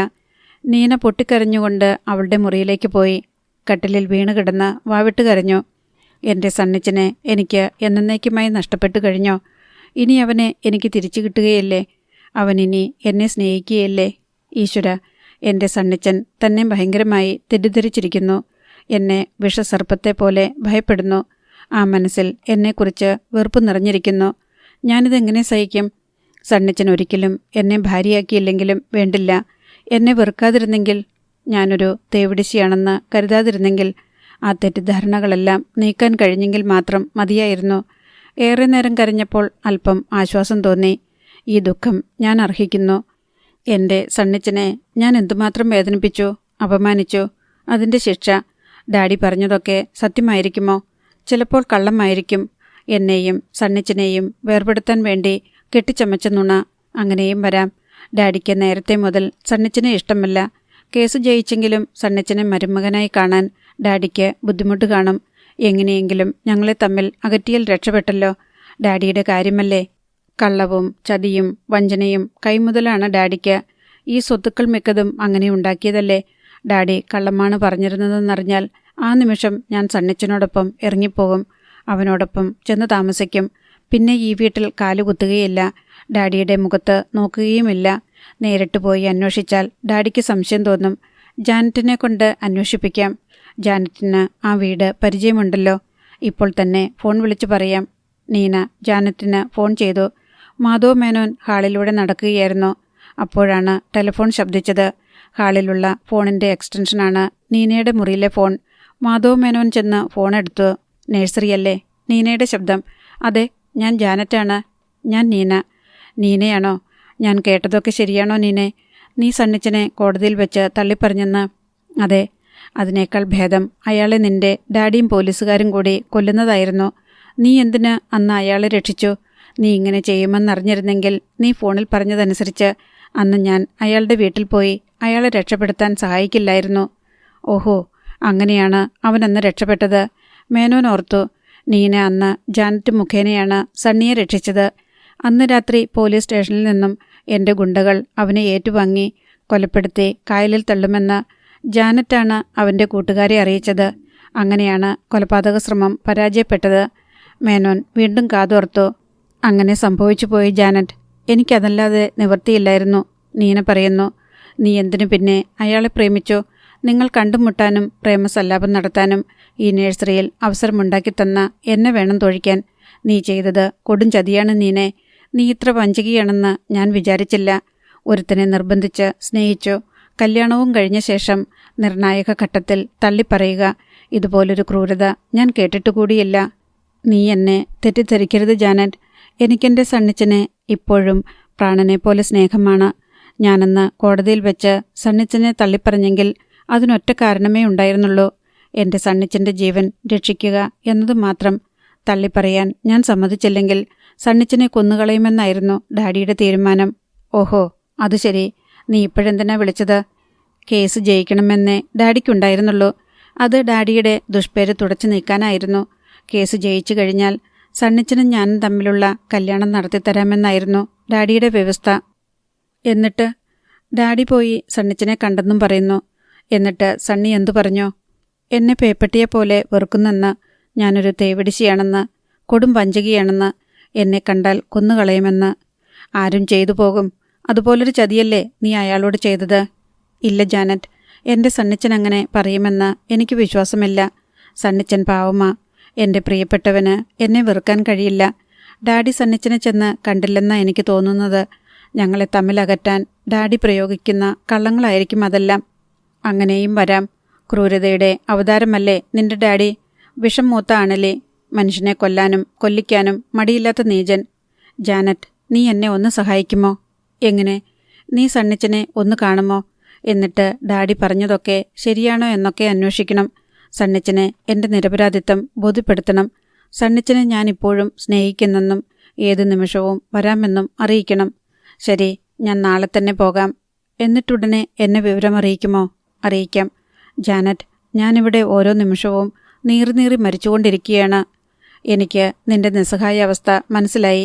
എത്രയും വേഗം ഞാൻ നിന്നെ വിവരം അറിയിക്കാം. നീ സമാധാനമായിട്ടിരിക്കുക. സംഭാഷണം അവസാനിക്കാറായി എന്ന് മനസ്സിലായി മേനോൻ റിസീവർ താഴെ വെച്ചു. അയാൾ പല്ലിറുമ്മിക്കൊണ്ട് അങ്ങോട്ടും ഇങ്ങോട്ടും നടന്നു. ജാനറ്റ്, അവളാണ് നീനയ്ക്കും സണ്ണിക്കും പ്രേമിക്കാൻ അവസരമുണ്ടാക്കി കൊടുത്തത്. അവളാണ് എന്നെ തോൽപ്പിക്കാൻ മുൻകൈയെടുത്തത്. ഞാനൊരു വിഷം മൂത്ത അണലിയാണത്രേ. കൊല്ലാൻ മടിയില്ലാത്ത നീചനാണത്രേ. അത് അവൾക്കൊന്ന് തെളിയിച്ചു കൊടുക്കണ്ടേ? വേണം. അവൾ സണ്ണിയെ കാണാൻ പോകാനിടവരരുത്. മേനോൻ എന്തൊക്കെയോ ആലോചിച്ചു, പലതും തീരുമാനിച്ചു. പിന്നെ ഡ്രസ്സ് മാറി വെളിയിലേക്കിറങ്ങി. കാറിൽ കയറി നേരെ ഓടിച്ചുപോയി. ജാനറ്റിൻ്റെ നഴ്സറിയിലേക്കാണ് മാധവ് മേനോൻ നേരെ ചെന്നത്. പൂച്ചെടിച്ചട്ടികൾക്ക് നടുവിലൂടെ അയാൾ കാർ പോർച്ചിൽ കൊണ്ടുചെന്ന് നിർത്തി. അയാൾ കാറിൽ നിന്നിറങ്ങി നേരെ ജാനറ്റിൻ്റെ മുറിയിലേക്ക് കയറി ചെന്നു. കസേരയിലിരുന്ന കണക്കുകൾ പരിശോധിക്കുകയായിരുന്ന ജാനറ്റ് മാധവ് മേനോനെ കണ്ട് ഞെട്ടിവിളറി. പെട്ടെന്നവൾ സമചിത്തത കൈവരിച്ചു. അവൾ എഴുന്നേറ്റ് പുഞ്ചിരിയോടെ അയാൾക്ക് നേർക്ക് കൈകൂപ്പി. ഇരിക്കൂ. മേനോൻ ഇരുന്നു. നീന അവിടുണ്ടോ? ജാനറ്റ് ചോദിച്ചു. ഉണ്ടല്ലോ. കാണാറില്ലേ? ഇല്ല. ഞങ്ങൾ കണ്ടിട്ടും സംസാരിച്ചിട്ടും വളരെ നാളായി. അത് മോശം. വല്ലപ്പോഴും വന്ന് കാണണ്ടേ? ആ കേസ് ജയിച്ചല്ലോ അല്ലേ? ജയിച്ചു. നല്ല കാര്യം. തോറ്റിരുന്നെങ്കിൽ നീനയുടെ ഭാവി വെള്ളത്തിലായേനെ. അവൾക്കെന്തു പറ്റിയെന്നാ ഞാൻ ആലോചിക്കുന്നത്. കാൽക്കാശിന് വകയില്ലാത്ത ഒരു ചെറ്റയെ കയറി പ്രേമിക്കാനും രജിസ്റ്റർ കല്യാണം നടത്താനും. ഹോ, ഭയങ്കരം. ഓരോ പെൺകുട്ടികളുടെ ഹുങ്ക് എന്നല്ലാതെ എന്തു പറയാൻ? അതെ അതെ, ഞാൻ പലപ്പോഴും അവളെ ഉപദേശിച്ചതാ. പക്ഷേ എന്തു ഫലം? ചിലരോട് എത്ര പറഞ്ഞാലും ഫലമില്ല ജാനറ്റ്. അത് പോകട്ടെ, ജാനറ്റിൻ്റെ ബിസിനസ്സൊക്കെ എങ്ങനെ? ഒരുവിധം പോകുന്നു. സൈഡ് ബിസിനസ്സൊക്കെ ഉള്ളതുകൊണ്ട് നഷ്ടം കൂടാതെ പിടിച്ചു നിൽക്കുന്നു അല്ലേ? സൈഡ് ബിസിനസ്സോ? അതെ, കൂട്ടിക്കൊടുപ്പൊക്കെയല്ലേ. മിസ്റ്റർ മേനോൻ, അനാവശ്യം പറയരുത്. സോറി, ഞാൻ കേട്ടത് പറഞ്ഞെന്നേയുള്ളൂ. കൊള്ളാവുന്ന വീട്ടിലെ പെൺകുട്ടികൾക്കും അവരുടെ എരപ്പാളി കാമുകർക്കും കണ്ടുമുട്ടാനും സല്ലപിക്കാനും ഇവിടെ സൗകര്യമുണ്ടാക്കി കൊടുക്കാറില്ലേ? ആ വകയിൽ മോശമല്ലാത്ത ഒരു വരുമാനം കാണുമല്ലോ. ജാനറ്റ് മലച്ചിരുന്നു പോയി. മേനോൻ തുടർന്നു. പെൺകുട്ടികളെ കിട്ടാതെ വരുമ്പോൾ ജാനറ്റ് എന്തു ചെയ്യും? ഓ, സ്റ്റെല്ലയുണ്ടല്ലോ. 2 പേരും ചെറുപ്പം, കാണാനും ചന്തം. ഇപ്പോഴത്തെ റേറ്റ് എത്രയാ? ജാനറ്റിൻ്റെ മുഖം ചുവന്നിരുമ്പി. അവൾ കോപം കൊണ്ട് വിറച്ചു. കസേരയിൽ നിന്ന് ചാടിയെണീറ്റ് അവൾ വാതിൽക്കലേക്ക് വിരൽ ചൂണ്ടി.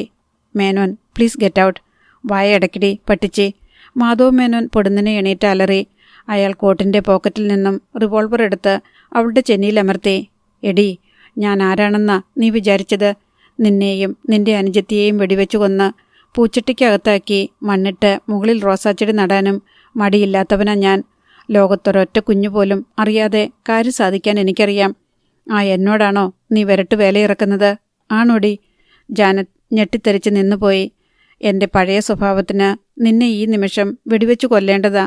എൻ്റെ മകളെ ആ ചെറ്റയ്ക്ക് കൂട്ടിക്കൊടുക്കാൻ നീ ചില്ലറ പാടൊന്നുമല്ല പെട്ടതെന്ന് എനിക്കറിയാം. നിന്റെ നഴ്സറി എന്നാടി വൃന്ദാവനമാക്കിയത്? രാധാകൃഷ്ണന്മാർക്ക് രാസലീലയാടാൻ. ജാനറ്റിന് മിണ്ടാട്ടമില്ല. നീയല്ലേടി അന്ന് സണ്ണിയുടെ കൂട്ടുകാരെ വിവരമറിയിച്ച സണ്ണിയെ പോലീസ് പിടിയിൽ നിന്നും രക്ഷിച്ചതും എനിക്കും കുടുംബത്തിനും മാനക്കേടുണ്ടാക്കിയതും? അതിനും മറുപടിയില്ല. ഒന്നും ഞാൻ അറിഞ്ഞില്ലെന്ന് വിചാരിച്ചു അല്ലേ? നീയും നിന്റെ ഒരു നഴ്സറിയും ചുട്ടു ചാമ്പലാക്കും ഞാൻ സകലതും. എന്നെ ഒന്നും ചെയ്യരുത്, ജാനറ്റ് അപേക്ഷിച്ചു. എൻ്റെ മകളുടെ ഭാവി നീ നശിപ്പിച്ചില്ലേടി? ആ ചെറ്റയെ പ്രേമിക്കാൻ എൻ്റെ മകളെ പ്രേരിപ്പിച്ചത് നീയല്ലേ? അല്ല, അവർ പ്രേമത്തിലായി കഴിഞ്ഞാണ് ഞാൻ വിവരമറിഞ്ഞത്. ഇടയ്ക്കിടെ കണ്ടുമുട്ടാൻ ഞാൻ അവരെ സഹായിച്ചെന്നേയുള്ളൂ. ഇന്ന് നീന നിനക്ക് ഫോൺ ചെയ്തില്ലേടി? ഉവ്. അവളെന്താ പറഞ്ഞത്? സണ്ണിച്ചനെ കണ്ട് സംസാരിക്കണമെന്ന്, സണ്ണിച്ചൻ്റെ തെറ്റിദ്ധാരണ നീക്കണമെന്ന്. ഞാൻ പറയുന്നതനുസരിച്ചാൽ ഞാൻ നിന്നെ കൊല്ലാതെ വിടാം. അനുസരിക്കാമോടി? അനുസരിക്കാം. ഇത്രനാൾ നീ നീനയ്ക്ക് വേണ്ടി ദൂതു പറഞ്ഞില്ലേടി? ഇനി എനിക്ക് വേണ്ടിയിട്ട് ദൂതു പറയുക. ഞാൻ എന്താ ചെയ്യേണ്ടത്? നാളെ നീ എൻ്റെ വീട്ടിൽ വരണം. അവിടെ വന്ന് നീനയെ കണ്ട് പറയണം നീ സണ്ണിച്ചനെ ചെന്നു കണ്ടു സംസാരിച്ചെന്നും അവൻ നിന്നെ അപമാനിച്ചെന്നും കയ്യേറ്റം ചെയ്യാൻ കൂടി ഒരുമ്പെട്ടെന്നും അവനവളെ പിശാചിനെ പോലെ വെറുക്കുന്നുവെന്നും പറഞ്ഞെന്നും പറയണം. അവൻ്റെ വിവാഹനിശ്ചയം കഴിഞ്ഞെന്ന് അറിയിക്കണം. ഞാൻ നാളെ നിന്നെ ഒരു കല്യാണക്കുറി ഏൽപ്പിക്കും. അത് നീനയെ കാണിച്ചിട്ട് സണ്ണി തന്നതാണെന്ന് പറയണം. ഇതെല്ലാം ചെയ്യാൻ നീ തയ്യാറാണോ? അതെ. മാത്രമല്ല ഇനി ഒരിക്കലും നീ സണ്ണിയുമായി കാണാനോ സംസാരിക്കാനോ പാടില്ല. ഉവ്. നീനയുടെ അടുത്ത് ഇതെല്ലാം പറഞ്ഞു ഫലിപ്പിക്കണം. അവൾ അവനെ വെറുക്കണം. അതിന് നിനക്ക് സാധിച്ചില്ലെങ്കിൽ നിന്നെ ഞാൻ വെറുതെ വിടില്ല. നീനയോടോ സണ്ണിയോടോ സത്യം തുറന്നു പറഞ്ഞ് നീ എന്നെ ചതിച്ചാൽ പിറ്റേന്ന് നീയും കുടുംബവും ഭൂമിക്ക് മീതെ അവശേഷിക്കുകയില്ല. മനസ്സിലായോ? ആയി. ഇത്തവണത്തേക്ക് ഞാൻ നിന്നെ വിടുന്നു. നാളെ പറഞ്ഞതുപോലൊക്കെ ചെയ്തേക്കണം. തൽക്കാലം ഞാൻ ഇറങ്ങുന്നു. മേനോൻ പോയി. അധ്യായം 27. ജാനറ്റിന് ഇപ്പോഴാണ് ശ്വാസം നേരെ വീണത്. ജീവൻ തിരിച്ചു കിട്ടിയിരിക്കുന്നു. ആ ചെകുത്താൻ തന്നെ കൊന്നെന്ന് കരുതിയതാണ്. എന്തു ചെയ്യാനും മടിക്കാത്ത നീചൻ. അവനെ അനുസരിക്കുകയല്ലാതെ രക്ഷയില്ല. പറഞ്ഞാൽ പറഞ്ഞതുപോലെ ചെയ്യുന്നവനാണ് മാധവ് മേനോൻ. കൊല്ലുമെന്ന് പറഞ്ഞാൽ കൊല്ലും, വളർത്തുമെന്ന് പറഞ്ഞാൽ വളർത്തും. താൻ എന്തു ചെയ്യും? പാവം നീന, പാവം സണ്ണിച്ചൻ. ഈ മനുഷ്യൻ്റെ ദുഷ്ടതയെക്കുറിച്ചറിയാതെ അവർ പരസ്പരം തെറ്റിദ്ധരിക്കും, പരസ്പരം വെറുക്കും. ഒരൊറ്റ ആത്മാവും ശരീരവുമായി ഒന്നു ചേർന്നലിഞ്ഞ് സ്നേഹിച്ച അവർ എന്നേക്കുമായി പിരിഞ്ഞു പോവുകയും ചെയ്യും. താൻ നിസ്സഹായയായി പോയല്ലോ. താൻ ചെന്ന് പറയുന്നതെല്ലാം സത്യമാണെന്ന് പാവം നീന വിശ്വസിക്കുമല്ലോ ദൈവമേ. എനിക്കതിൽ നിന്നും രക്ഷപ്പെടാൻ വേറെ വഴിയുമില്ല. ജാനറ്റ് വിലപിച്ചു. പിറ്റേ ദിവസം മാധവ് മേനോൻ നഴ്സറിയിൽ വന്നു. ഒരു കവർ അവളെ ഏൽപ്പിച്ചു. സണ്ണിച്ചൻ്റെ വെഡ്ഡിംഗ് കാർഡ്. നീ ഇത് നീനയ്ക്ക് കൊടുക്കണം. പറഞ്ഞതൊക്കെ ഓർമ്മയുണ്ടല്ലോ. വൈകുന്നേരം വീട്ടിൽ വരിക. ഞാനവിടെ ഉണ്ടാകും. മേനോൻ തിരിച്ചുപോയി. ജാനറ്റ് വെഡ്ഡിംഗ് കാർഡ് നോക്കി. സണ്ണി തോമസ് വിത്ത് ഫിലോമിന. ക്ഷണക്കത്ത്. കള്ളമായി അടിച്ച കാർഡ്. നീനയെ തെറ്റിദ്ധരിപ്പിക്കാൻ വേണ്ടി മാത്രം. വൈകുന്നേരം ജാനറ്റ് മാധവ് മേനോൻ്റെ വീട്ടിൽ ചെന്നു. മാധവ് മേനോനും വീട്ടിലുണ്ട്. ആദ്യം മാധവ് മേനോനാണ് ജാനറ്റിനെ കണ്ടത്. അവൾ നീനയുടെ മുറിയിലേക്ക് പ്രവേശിക്കുന്നതിന് മുൻപ് മേനോൻ അടുത്തു ചെന്ന് അവളെ തോക്ക് കാണിച്ച് ഭീഷണിപ്പെടുത്തി. വെടിയുണ്ട ലഡു പോലെയല്ല, ഓർമ്മ വേണം. ജാനറ്റ് പതറി. മേനോൻ അവളെ തീഷ്ണമായി ചുഴിഞ്ഞു നോക്കി. ചെല്ല്, നീ എന്തൊക്കെയാണ് പറയുന്നതെന്ന് ഞാൻ കേൾക്കുന്നുണ്ടായിരിക്കും. അതിനുള്ള സംവിധാനമൊക്കെ ഞാൻ ചെയ്തിട്ടുണ്ട്. ജാനറ്റ് തലകുലുക്കി. അവൾ നീനയുടെ മുറിയിൽ ചെന്നു.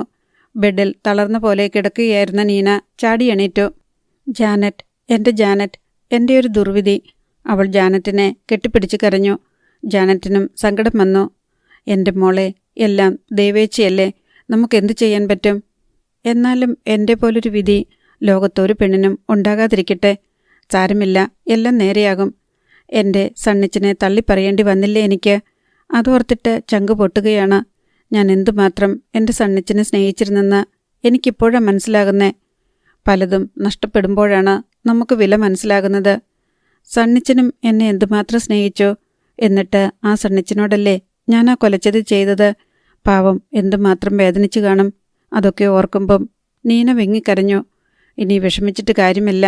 ജാനറ്റ്, എൻ്റെ സണ്ണിച്ചനെ ചെന്ന് കണ്ടില്ലേ? സണ്ണിച്ചൻ എന്തു പറഞ്ഞു? തെറ്റിദ്ധാരണയൊക്കെ മാറിയോ? പറയൂ ജാനറ്റ്. എനിക്ക് കേൾക്കാൻ ധൃതിയായി. ജാനറ്റ് വിഷമഭാവത്തിൽ നിന്നു. ഒന്ന് വേഗം പറയൂ ജാനറ്റ്. സണ്ണിച്ചനെ കണ്ടില്ലേ? സംസാരിച്ചില്ലേ? കണ്ടു, സംസാരിച്ചു. എന്നിട്ട്? ജാനറ്റ് വെഡ്ഡിംഗ് കാർഡ് എടുത്ത് നീനയെ ഏൽപ്പിച്ചു. നീന അത് വായിച്ചു നോക്കി. സണ്ണി തോമസ് വിത്ത് ഫിലോമിന. അടുത്ത ഞായറാഴ്ച സണ്ണിച്ചനും ഫിലോമിനയും തമ്മിലുള്ള വിവാഹമാണ്. ജാനറ്റ് പറഞ്ഞു. ഇല്ല, ഇല്ല, ഞാനത് വിശ്വസിക്കില്ല. നീന ഉറക്കെ നിലവിളിച്ചു. അവളുടെ കണ്ണുകൾ ഇരുണ്ടു. മുഖം നടുക്കമേറ്റ പോലെ വിളറി. പൊടുന്നനെ അവൾ ബോധമറ്റ് നിലംപതിച്ചു. മുഖത്ത് തണുത്ത വെള്ളം വീണപ്പോൾ നീന മെല്ലെ മയക്കം വിട്ടുണർന്നു. അവൾ കണ്ണുകൾ തുറന്നു നോക്കി. ജാനറ്റ് അടുത്തിരിപ്പുണ്ട്. അവൾ സണ്ണിയുടെ വെഡ്ഡിംഗ് കാർഡ് കൊണ്ട് നീനയെ മെല്ലെ വീശുന്നുണ്ട്. പെട്ടെന്ന് നീനയ്ക്ക് കഴിഞ്ഞതെല്ലാം ഓർമ്മ വന്നു. അവൾ കിടക്കയിൽ കിടന്ന് പൊട്ടിക്കരഞ്ഞു. ജാനറ്റ് അവളെ തഴുകി ആശ്വസിപ്പിച്ചുകൊണ്ടിരുന്നു. കരയാതെ മോളെ, കരഞ്ഞിട്ടെന്താ കാര്യം? വിധിവിഹിതമാണെന്ന് കരുതുക. നിന്റെ കയ്യിലും തെറ്റില്ല, സണ്ണിച്ചൻ്റെ കയ്യിലും തെറ്റില്ല. ഇനി എല്ലാം മറക്കാൻ നോക്ക്. നീന ഏങ്ങലടിച്ചുകൊണ്ടിരുന്നു. അവളുടെ ഹൃദയം പൊടിഞ്ഞു തകരുകയായിരുന്നു. ക്രമേണ അവളുടെ കരച്ചിലടങ്ങി. മുഖം വിറങ്ങലിച്ചതുപോലെയായി. ഒരുതരം നിർജീവത്വം, ചോരമയം പാടെ വലിഞ്ഞുപോയി. നീന പെട്ടെന്ന് ജാനറ്റിൻ്റെ കയ്യിൽ നിന്നും ആ വെഡ്ഡിംഗ് കാർഡ് തട്ടിപ്പറിച്ചു. കുനുകുനെ നുള്ളിക്കീറി. ദുഷ്ടൻ, നീചൻ, ക്രൂരൻ. അവൾ പല്ലു ഞറുമ്മിക്കൊണ്ട് ആ കടലാസ് കഷ്ണങ്ങൾ വലിച്ചെറിഞ്ഞു. അങ്ങനൊന്നും വിചാരിക്കേണ്ട. ആരും തെറ്റുകാരല്ല. അല്ല, എൻ്റെ പ്രാണനെപ്പോലെ സ്നേഹിച്ചതല്ലേ ഞാൻ. ആ എന്നെ ഉപേക്ഷിച്ചിട്ട് വേറൊരുത്തിയെ കെട്ടാൻ തോന്നിയില്ലേ? ഹൃദയശൂന്യൻ, മൃഗം. അവനെന്നോട് സ്നേഹമില്ലായിരുന്നു, വെറും കാമം. എൻ്റെ യൗവനം കണ്ടിട്ടുള്ള കാമം. എന്നോടൊപ്പം സുഖിച്ചു മതിയായപ്പോൾ എന്നെ ഉപേക്ഷിച്ചു. നീചൻ, അവനെയാണല്ലോ ഞാൻ ഇത്രനാൾ സ്നേഹിച്ചത്. അവനെ ഓർത്ത് ഞാൻ എന്തുമാത്രം വേദനിച്ചു, എന്തുമാത്രം തീ തിന്നു, എന്തുമാത്രം ഞാൻ അവനെ സഹായിച്ചു. എല്ലാം വെറുതെ. അതൊക്കെ ഓർത്തിട്ട് എനിക്കിപ്പോൾ എന്നോട് തന്നെ അവജ്ഞ തോന്നുന്നു. ഞാനൊരു മണ്ടി. എനിക്കിത് വരണം. ഞാനെൻ്റെ ഡാഡിയെ അനുസരിച്ചാൽ മതിയായിരുന്നു.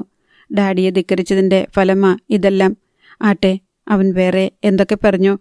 ജാനറ്റ് മാധവ് മേനോൻ പറഞ്ഞേൽപ്പിച്ചതുപോലെ എല്ലാം അവളെ വിവരിച്ചു കേൾപ്പിച്ചു. നീന എല്ലാം കേട്ടിട്ട് പല്ല് കടിച്ച് ചീറി. പിശാചാണവൻ. എന്നെ വെറുക്കുന്നെന്നോ, കണ്ടാൽ ഉടനെ കൊല്ലുമെന്നോ? അവനോട് പറഞ്ഞേക്ക്, ഇവിടുത്തെ വളർത്തുപട്ടിയുടെ വാലിലെ രോമം മുറിക്കാൻ പോലും അവൻ വളർന്നിട്ടില്ലെന്ന്. പിന്നെയല്ലേ കൊല്ലുന്നത്? ഹോ ഈശ്വര, ആ ദുഷ്ടനെയാണല്ലോ ഞാൻ എൻ്റെ ഹൃദയത്തിൽ വെച്ച് പൂജിച്ചത്. അവനു വേണ്ടി മരിക്കാൻ പോലും തയ്യാറായ മണ്ടിയാണല്ലോ ഞാൻ. ജാനറ്റിന് അതെല്ലാം കേട്ട് മനസാക്ഷി കുത്തു തോന്നി. മേനോൻ ആഗ്രഹിച്ചത് സാധിച്ചിരിക്കുന്നു. നീന സണ്ണിച്ചിനെ ഭയങ്കരമായി തെറ്റിദ്ധരിച്ചു കഴിഞ്ഞു. അവളിപ്പോൾ അവനെ വെറുക്കുന്നു.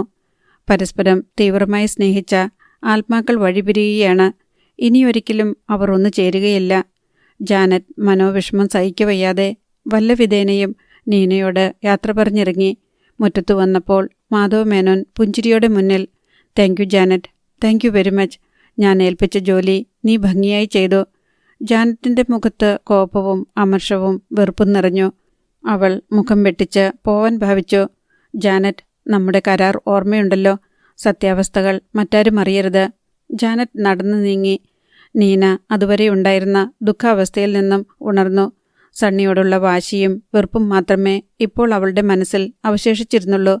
ഈ അവസരം മുതലെടുക്കാൻ തന്നെ മാധവ് മേനോൻ തീരുമാനിച്ചു. അയാളും ബന്ധുക്കളും കൂടി നീനയെ ബ്രെയിൻ വാഷ് ചെയ്യാനുള്ള ശ്രമം ആരംഭിച്ചു. എൻ്റെ മോളെ, നീ രക്ഷപ്പെട്ടുവെന്ന് കരുതുക. അവന് നിന്നോട് സ്നേഹമില്ലായിരുന്നു. ഉണ്ടായിരുന്നെങ്കിൽ അവനിതുപോലെ കടുങ്കൈ ചെയ്യുമായിരുന്നോ? കാര്യം കാണാൻ വേണ്ടി മാത്രമാണ് അവൻ നിന്നോട് അടുപ്പം കാണിച്ചത്. അല്ലെങ്കിൽ ഇതുപോലൊരു കൊലച്ചതി ചെയ്യാനും മാത്രം അത്ര വലിയ തെറ്റൊന്നും നീ ചെയ്തില്ലല്ലോ. അവൻ്റെ ജീവൻ രക്ഷിക്കാൻ വേണ്ടിയിട്ട് നീ എന്തെല്ലാം ചെയ്തു? അതിനു വേണ്ടിയല്ലേ അവനെതിരെ നീ കോടതിയിൽ മൊഴി കൊടുത്തതും? ചെറിയൊരു തെറ്റിദ്ധാരണയുണ്ടെങ്കിൽ അത് പറഞ്ഞു തീർക്കാവുന്നതേ ഉണ്ടായിരുന്നുള്ളൂ. അതല്ലേ സ്നേഹം? സ്നേഹമെന്നാൽ ത്യാഗമാണ്, അർപ്പണമാണ്, നിസ്വാർത്ഥതയാണ്, നിഷ്കളങ്കതയാണ്. പക്ഷേ അവൻ്റെ സ്നേഹത്തിൽ വിഷമുണ്ടായിരുന്നു. നിന്നെ വന്ന് ഒന്ന് കാണാൻ പോലും അവൻ കൂട്ടാക്കിയില്ല. വേണ്ട, നിന്റെ ക്ഷമാപണമായി അവിടെ ചെന്നവരെ അപമാനിച്ച് അയക്കുകയല്ലേ അവൻ ചെയ്തത്. അവനൊരു മനുഷ്യനാണോ? അവൻ്റെ സ്നേഹം സ്നേഹമാണോ? നിന്നെ മനസ്സിലാക്കാൻ, നിന്റെ മനസ്സറിയാൻ അവന് കഴിഞ്ഞില്ല. അങ്ങനൊരുത്തിൻ്റെ കൂടെയുള്ള ജീവിതവും പറ്റേ പരാജയപ്പെടുകയുള്ളൂ. നീ രക്ഷപ്പെട്ടെന്ന് കരുത്. അവൻ വേറെ പെണ്ണ് കെട്ടിയതും കല്യാണക്കുറി കൊടുത്തയച്ചതും നിന്നെ ദുഃഖിപ്പിക്കാൻ വേണ്ടി മാത്രമാണ്. പക്ഷേ നീ ദുഃഖിക്കുകയല്ല വേണ്ടത്. ഈ ചതി കൊണ്ടൊന്നും പതറുകയില്ലെന്ന് കാണിച്ചു കൊടുക്കണം. അവനെക്കുറിച്ചുള്ള ഓർമ്മ പോലും നീ പുല്ലുപോലെ മനസ്സിൽ നിന്ന് തൂത്തെറിയണം. അവൻ നിന്നെ വിട്ടുപോയതുകൊണ്ട് നിനക്ക് വേദനയോ നഷ്ടബോധമോ ഇല്ലെന്ന് തെളിയിക്കണം. നല്ലൊരു ദാമ്പത്യ ജീവിതം നയിക്കാൻ നിനക്ക് സാധിക്കുമെന്നും ബോധ്യപ്പെടുത്തണം. അതാ വേണ്ടത്. നീനയുടെ അമ്മാവൻ നിരന്തരം അവളെ ഉപദേശിച്ചുകൊണ്ടിരുന്നു. മറ്റു ബന്ധുക്കളും അതുതന്നെ പറഞ്ഞു. താമസിയാതെ തന്നെ നീന ഒരു കല്യാണം കഴിക്കണം. അങ്ങനെ വേണം സണ്ണിയുടെ ചതിക്ക് ചുട്ട മറുപടി കൊടുക്കാൻ. നീനയ്ക്കും അത് ശരിയായി തോന്നി. മോളെ, നിനക്ക് ഞങ്ങളൊരു വിവാഹം ആലോചിക്കട്ടെ. നല്ല ഒന്നാന്തരം ആലോചനയെ നിനക്ക് വേണ്ടി കൊണ്ടുവരൂ. നിനക്ക് ഇഷ്ടപ്പെട്ടെങ്കിൽ മാത്രം സമ്മതം മൂളിയാൽ മതി. നീന മടിയോടെയാണെങ്കിലും സമ്മതം മൂളി. പെട്ടെന്നൊരു വിവാഹ ജീവിതത്തിന് മാനസികമായും ശാരീരികമായും അവൾ തയ്യാറല്ലായിരുന്നു. സണ്ണിയോടുള്ള വാശിയും വൈരാഗ്യവും തീർക്കാൻ വേണ്ടി മാത്രമാണ് അവൾ അതിന് സമ്മതിച്ചത്. നീനയുടെ അമ്മാവൻ ഒരാലോചന കൊണ്ടുവന്നു. റാന്നിയിൽ നിന്നാണ് ആലോചന. ചെറുക്കൻ്റെ പേര് സത്യശീലൻ. സത്യൻ എന്ന് എല്ലാവരും വിളിക്കും. അയാൾ അമേരിക്കയിൽ ഡോക്ടറാണ്. കഷ്ടിച്ചൊരു മാസത്തെ അവധിയേയുള്ളൂ. പലയിടത്തും കല്യാണം ആലോചിച്ചെങ്കിലും ഇഷ്ടപ്പെട്ട പെണ്ണിനെ കണ്ടുകിട്ടിയില്ല. അയാൾക്ക് കല്യാണം കഴിഞ്ഞാൽ ഭാര്യയെയും കൊണ്ട് അമേരിക്കയ്ക്ക് മടങ്ങാനാണ് ഉദ്ദേശം. വലിയ തറവാട്ടുകാരാണ് സത്യശീലൻ്റെ വീട്ടുകാർ. ഇഷ്ടംപോലെ ധനം, കോടീശ്വരൻ. സത്യശീലൻ്റെ ഫോട്ടോ കണ്ടപ്പോൾ തന്നെ നീനയ്ക്ക് തൃപ്തിയായി. സുന്ദരൻ. സത്യശീലൻ നീനയെ പെണ്ണു കാണാൻ വന്നു. ഫോട്ടോയിൽ കണ്ടതിനേക്കാൾ സുമുഖനായ യുവാവ്. 6 അടി ഉയരം, ആരോഗ്യദൃഢഗാത്രൻ. കമലഹാസനെ പോലെയുണ്ട്. മാന്യത നിറഞ്ഞ പെരുമാറ്റം, സൗമ്യമായ സംഭാഷണം, രാജകീയ പ്രൗഢി. ഏതു പെണ്ണും കൊതിച്ചു പോകും. അവൻ്റെ വിരുമാറിൽ തല ചായ്ക്കാനും അവൻ്റെ ബലിഷ്ഠകരങ്ങളിൽ ഞെരിഞ്ഞമരാനും ഏതു സുന്ദരിയും വെമ്പൽ കൊള്ളും. നീനയ്ക്കും അയാളെ വളരെ ഇഷ്ടമായി. സത്യശീലന് തേടിയ വള്ളി കാലിൽ ചുറ്റിയതുപോലെയായിരുന്നു. നീനയുടെ സൗന്ദര്യം അയാളെ അത്ഭുതസ്തബ്ധനാക്കി. ഇങ്ങനൊരു പെണ്ണ് മലയാളത്തിൽ ജീവിച്ചിരിപ്പുണ്ടായിരുന്നോ? എന്നിട്ടാണോ താൻ ഒരു സുന്ദരിയെ തേടി അവിടെ ഓടി നടന്നത്? അഴകിൻ്റെ അപ്സരസല്ലേ ഇവൾ, നിറഞ്ഞു തുളുമ്പുന്ന തേൻകനി. എന്തായാലും ഇവളെ സ്വന്തമാക്കണം. ഈ സൗന്ദര്യം മതി വരുവോളം ആസ്വദിക്കണം. അയാളുടെ മനസ്സ് അവൾക്ക് വേണ്ടി ദാഹിച്ചു. അയാൾക്ക് അവളെ വളരെ വളരെ ഇഷ്ടമായി. ഇവളെപ്പോലൊരു മാദകത്തിടമ്പിനിയല്ലേ ഞാൻ ഇതുവരെ അന്വേഷിച്ച് നടന്നത്. ഇപ്പോൾ ഞാനത് കണ്ടെത്തിയിരിക്കുന്നു. എൻ്റെ മഹാഭാഗ്യം. സത്യശീലൻ നീനയുമായി 5 മിനിറ്റ് സംസാരിച്ചു. അവളുടെ ഒതുക്കവും വിനയവും കിളിസ്വരവും ചലനങ്ങളും ഭാവങ്ങളും എല്ലാം അയാൾക്കിഷ്ടമായി. അയാൾക്ക് കൊതി പിടിച്ചു. പെണ്ണ് കാണാൻ വന്നവൻ വിവാഹമുറപ്പിച്ചാണ് മടങ്ങിയത്. 2 ആഴ്ചയ്ക്കുള്ളിൽ വിവാഹം. അത് വളരെ ലളിതമായിട്ട് നടത്തിയാൽ മതി. മാധവ മേനോനും നീനയ്ക്കും അതായിരുന്നു താല്പര്യം. 2 ആഴ്ച വളരെ വേഗം കടന്നു പോവുകയാണ്. അധ്യായം 28. വിവാഹദിനമായി. വളരെ അടുത്തുള്ള ബന്ധുക്കളെയും സുഹൃത്തുക്കളെയും മാത്രമേ വിവാഹത്തിന് ക്ഷണിച്ചിരുന്നുള്ളൂ. വധുഗൃഹത്തിൽ വെച്ച് സമംഗളം വിവാഹം നടന്നു. ആദ്യ രാത്രി നീനയും സത്യശീലനും മണിയറയിലെത്തി. നീന കൊടുത്ത പാൽ അയാൾ പകുതി കുടിച്ചു. ബാക്കി നീനയ്ക്ക് നൽകി. നീന അത് കുടിച്ചു. എൻ്റെ പെണ്ണെ, നിന്നെയാണല്ലോ ഞാൻ ഇതുവരെ തേടിയത്. ഒടുവിൽ നിന്നെ തന്നെ എനിക്ക് കിട്ടിയല്ലോ. എൻ്റെ മഹാഭാഗ്യം. അവൻ അവളെ വാരിപ്പുണർന്നുകൊണ്ട് പറഞ്ഞു. എൻ്റെയും, അവൾ കൂട്ടിച്ചേർത്തു. നിന്നെ ഞാനിങ്ങനെ അമേരിക്കയിൽ കൊണ്ടുപോകും. അവിടുത്തെ സായിപ്പന്മാർ നിന്നെ കണ്ടാൽ കൊതി പിടിച്ചു പോകുമല്ലോ. നീന ആ പുകഴ്ത്തലിൽ പുളകം കൊണ്ടു. അവൻ അവളെ കോരിയെടുത്ത് കിടക്കയിൽ കിടത്തി. പിന്നെ അവളുടെ മേതെ അമർന്നു. എൻ്റെ കിളിക്കുഞ്ഞെ, നിന്നെ ഞാനിന്ന് പച്ചയ്ക്ക് തിന്നു തീർക്കും, തൂവലോടെ. അവൻ ഭ്രാന്തമായ ആവേശത്തോടെ അവളുടെ ചുവന്നു മലർന്ന ചുണ്ടിണകളിൽ ചുംബിച്ചു. അവൻ്റെ ചൂട് പിടിച്ച വിരലുകൾ അവളുടെ വസ്ത്രങ്ങളുടെ കുടുക്കഴിച്ചു. പെട്ടെന്ന് അവൾക്ക് വയറ്റിലൊരു കൊളുത്തു വീണതുപോലെ തോന്നി. ഒപ്പം മനം പുരട്ടി വന്നു. സത്യശീലനെ തള്ളിമാറ്റിയിട്ട് അവൾ ചാടിയെണീറ്റു. പിന്നെ വായ് പൊത്തിപ്പിടിച്ചുകൊണ്ട് വാഷ് ബേസിനരികിലേക്ക് ഓടി. കുനിഞ്ഞു നിന്ന് ഛർദ്ദിച്ചു. മഞ്ഞ നിറത്തിലുള്ള പിത്തവെള്ളം. വീണ്ടും വീണ്ടും അവൾ ഓക്കാനിച്ചു. എന്തുപറ്റി നീനെ? എന്താ ഇത്? സത്യശീലൻ അന്താളിച്ചു. അവൻ അവളുടെ പുറം തിരുമ്മിക്കൊടുത്തു. നീന പിന്നെയും ഛർദ്ദിച്ചു. അവളുടെ ശരീരം തളർന്നു. അവൾ അയാളുടെ കൈകളിൽ മയങ്ങി വീണു. ആകെ പരിഭ്രമിച്ചവശനായ സത്യശീലൻ അവളെ എടുത്ത് കാറിൽ കയറ്റിക്കൊണ്ട് നഴ്സിംഗ് ഹോമിലേക്ക് പാഞ്ഞു. നഴ്സിംഗ് ഹോമിലെത്തി. ഡോക്ടർ അവളെ പരിശോധനാ റൂമിലേക്ക് കൊണ്ടുപോയി. കൂട്ടിന് ഒരു നേഴ്സിനെയും വിളിച്ചു. സത്യശീലൻ സംഭ്രമചിത്തനായി വരാന്തയിലൂടെ അങ്ങമിങ്ങും നടന്നു. കുറെ കഴിഞ്ഞ് ഡോക്ടർ അയാളെ വിളിച്ചു. ഡോക്ടർ, എൻ്റെ ഭാര്യയ്ക്ക് എന്താണ് കുഴപ്പം? സീരിയസ് ആണോ? Nothing serious. പിന്നെ ഭയപ്പെടാനൊന്നുമില്ല. നിങ്ങളുടെ ഭാര്യ ഗർഭിണിയാണ്. സത്യശീലൻ ഇടിവെട്ടേറ്റതുപോലെ സ്തംഭിച്ചു നിന്നു. നഗരവീതിയിലൂടെ കാർ ഭ്രാന്തമായ വേഗതയിൽ പാഞ്ഞു പോയിക്കൊണ്ടിരുന്നു. വഴിവിളക്കുകൾ പിന്നോട്ട് അതിവേഗം ഓടിമറിഞ്ഞു. തെരുവിൽ കടിപിടി കൂട്ടിക്കൊണ്ടിരുന്ന നായ്ക്കൾ 4 പാടും ചിതറിയോടി. നഗരത്തിനു മീതെ മൂടൽമഞ്ഞ് പുതഞ്ഞു തുടങ്ങിയിരുന്നു. സത്യശീലനാണ് കാർ ഓടിച്ചുകൊണ്ടിരുന്നത്. അയാളുടെ മുഖം ചുവന്നിരുമ്പുന്നുണ്ട്. ആ കാർ എവിടെയെങ്കിലും കൊണ്ടുപോയി ഇടിച്ചു തകർക്കാൻ അയാൾക്ക് തോന്നുന്നുണ്ട്. 120 കിലോമീറ്റർ സ്പീഡിലാണ് കാർ ഓടുന്നത്. എന്തെല്ലാം ആശിച്ചതാണ് അയാൾ ഓർത്തു. അതിസുന്ദരിയെ തേടി നടന്ന എനിക്കിതു തന്നെ വരണം. നീനയെ കണ്ടപ്പോൾ, കല്യാണം കഴിച്ചപ്പോൾ എന്തൊരാഹ്ലാദമായിരുന്നു. സ്വർഗം പതിച്ചു കിട്ടിയ സന്തോഷം, അഭിമാനം. ഒരു നിധി പോലെയാണ് അവളെ കരുതിയത്. അവളുടെ സൗന്ദര്യം ഒരു ചീത്തപ്പെണ്ണിൻ്റെ മുഖംമൂടിയാണെന്ന് തോന്നിയതേയില്ല. കണ്ടാൽ അവളൊരു പിഴച്ചവളാണെന്ന് തോന്നുകയില്ല. എന്തു വിനയം, മര്യാദ, സംസ്കാരം, അച്ചടക്കം, എന്തൊരു നിഷ്കളങ്കത. അതിനു പിന്നിൽ പിഴച്ച ഒരു ശരീരവും മനസ്സും, ഉദരത്തിലൊരു കുഞ്ഞും. തേവിടിശി. എത്ര പുരുഷന്മാർ അവളെ അനുഭവിച്ചു കാണും. വലിയ സുന്ദരിയല്ലേ. പലരും അവളെ ആസ്വദിച്ചിട്ടുണ്ടാകും. അബദ്ധം പറ്റി ഗർഭിണിയായതായിരിക്കും. ഏതായാലും ആദ്യ രാത്രിയിൽ തന്നെ അറിഞ്ഞത് നന്നായി. അവളെ കൊല്ലുകയാണ് വേണ്ടത്. വേണ്ട, ആ ചോരക്കറ തൻ്റെ കയ്യിൽ പറ്റരുത്. കുലട, അസൽ വേശ്യ. ഞാനിതെങ്ങനെ സഹിക്കും? അനേകം സുന്ദരിമാരെ തഴഞ്ഞുകളഞ്ഞ തനിക്ക് ഈ ഉച്ഛിഷ്ടമാണല്ലോ കിട്ടിയത്. നീന പിൻസീറ്റിൽ ചാരിയിരിപ്പുണ്ട്. അവൾ മരവിച്ച പോലിരിക്കുകയാണ്. ആശുപത്രിയിൽ നിന്നും ഇറങ്ങിയ ശേഷം ഒരക്ഷരം സംസാരിച്ചില്ല. സത്യശീലൻ മാധവ മേനോൻ്റെ ബംഗ്ലാവിലെത്തി. പോർച്ചിൽ കാർ നിർത്തിയ ശേഷം അയാൾ ഇറങ്ങി. പിന്നിലെ ഡോർ വലിച്ചു തുറന്നു. ഇറങ്ങടി. അയാൾ അവളെ കയ്യിൽ പിടിച്ച് വലിച്ചിറക്കി. സത്യശീലൻ സിറ്റൗട്ടിൽ ചെന്ന് ഡോർബെല്ലിൽ വിരലമർത്തി. അല്പം കഴിഞ്ഞപ്പോൾ അകത്ത് ലൈറ്റുകൾ തെളിഞ്ഞു. വാതിൽ തുറക്കപ്പെട്ടു. മാധവ മേനോൻ ഇറങ്ങി വന്നു. എന്താ സത്യശീല, ഈ രാത്രിയിൽ നിങ്ങളെന്താ ഇങ്ങോട്ട് പോന്നേ? ഇന്ന് കല്യാണ രാത്രിയല്ലേ? നിങ്ങളെയൊന്ന് കാണാൻ വന്നതാ. സത്യശീലൻ്റെ മുഖം കണ്ടപ്പോൾ സംഗതി പന്തിയല്ലെന്ന് മാധവ മേനോന് തോന്നി. എന്തുപറ്റി? മാധവ മേനോൻ സത്യശീലനെയും മകളെയും മാറി മാറി നോക്കി. നീനയുടെ മുഖം കല്ലിച്ചിരിക്കുന്നു. എന്താ മോളെ, എന്തുപറ്റി? എന്തു പറ്റിയെന്നോ? നിങ്ങളെന്നെ ചതിക്കുകയായിരുന്നു അല്ലേ? സത്യശീലൻ അട്ടഹസിച്ചു. ചതിയോ? എന്തുണ്ടായെന്ന് പറയൂ. നിങ്ങളുടെ മോളെ തിരിച്ചേൽപ്പിക്കാൻ വന്നതാണ് ഞാൻ. വെടിവെച്ച് കൊല്ലുകയാണ് ഞാൻ ചെയ്യേണ്ടിയിരുന്നത്. പക്ഷേ ഞാനത് ചെയ്യുന്നില്ല. സത്യശീലൻ. മാധവ മേനോൻ്റെ മുഖം ചുവന്നു. എൻ്റെ മോളെന്ത് തെറ്റ് ചെയ്തു?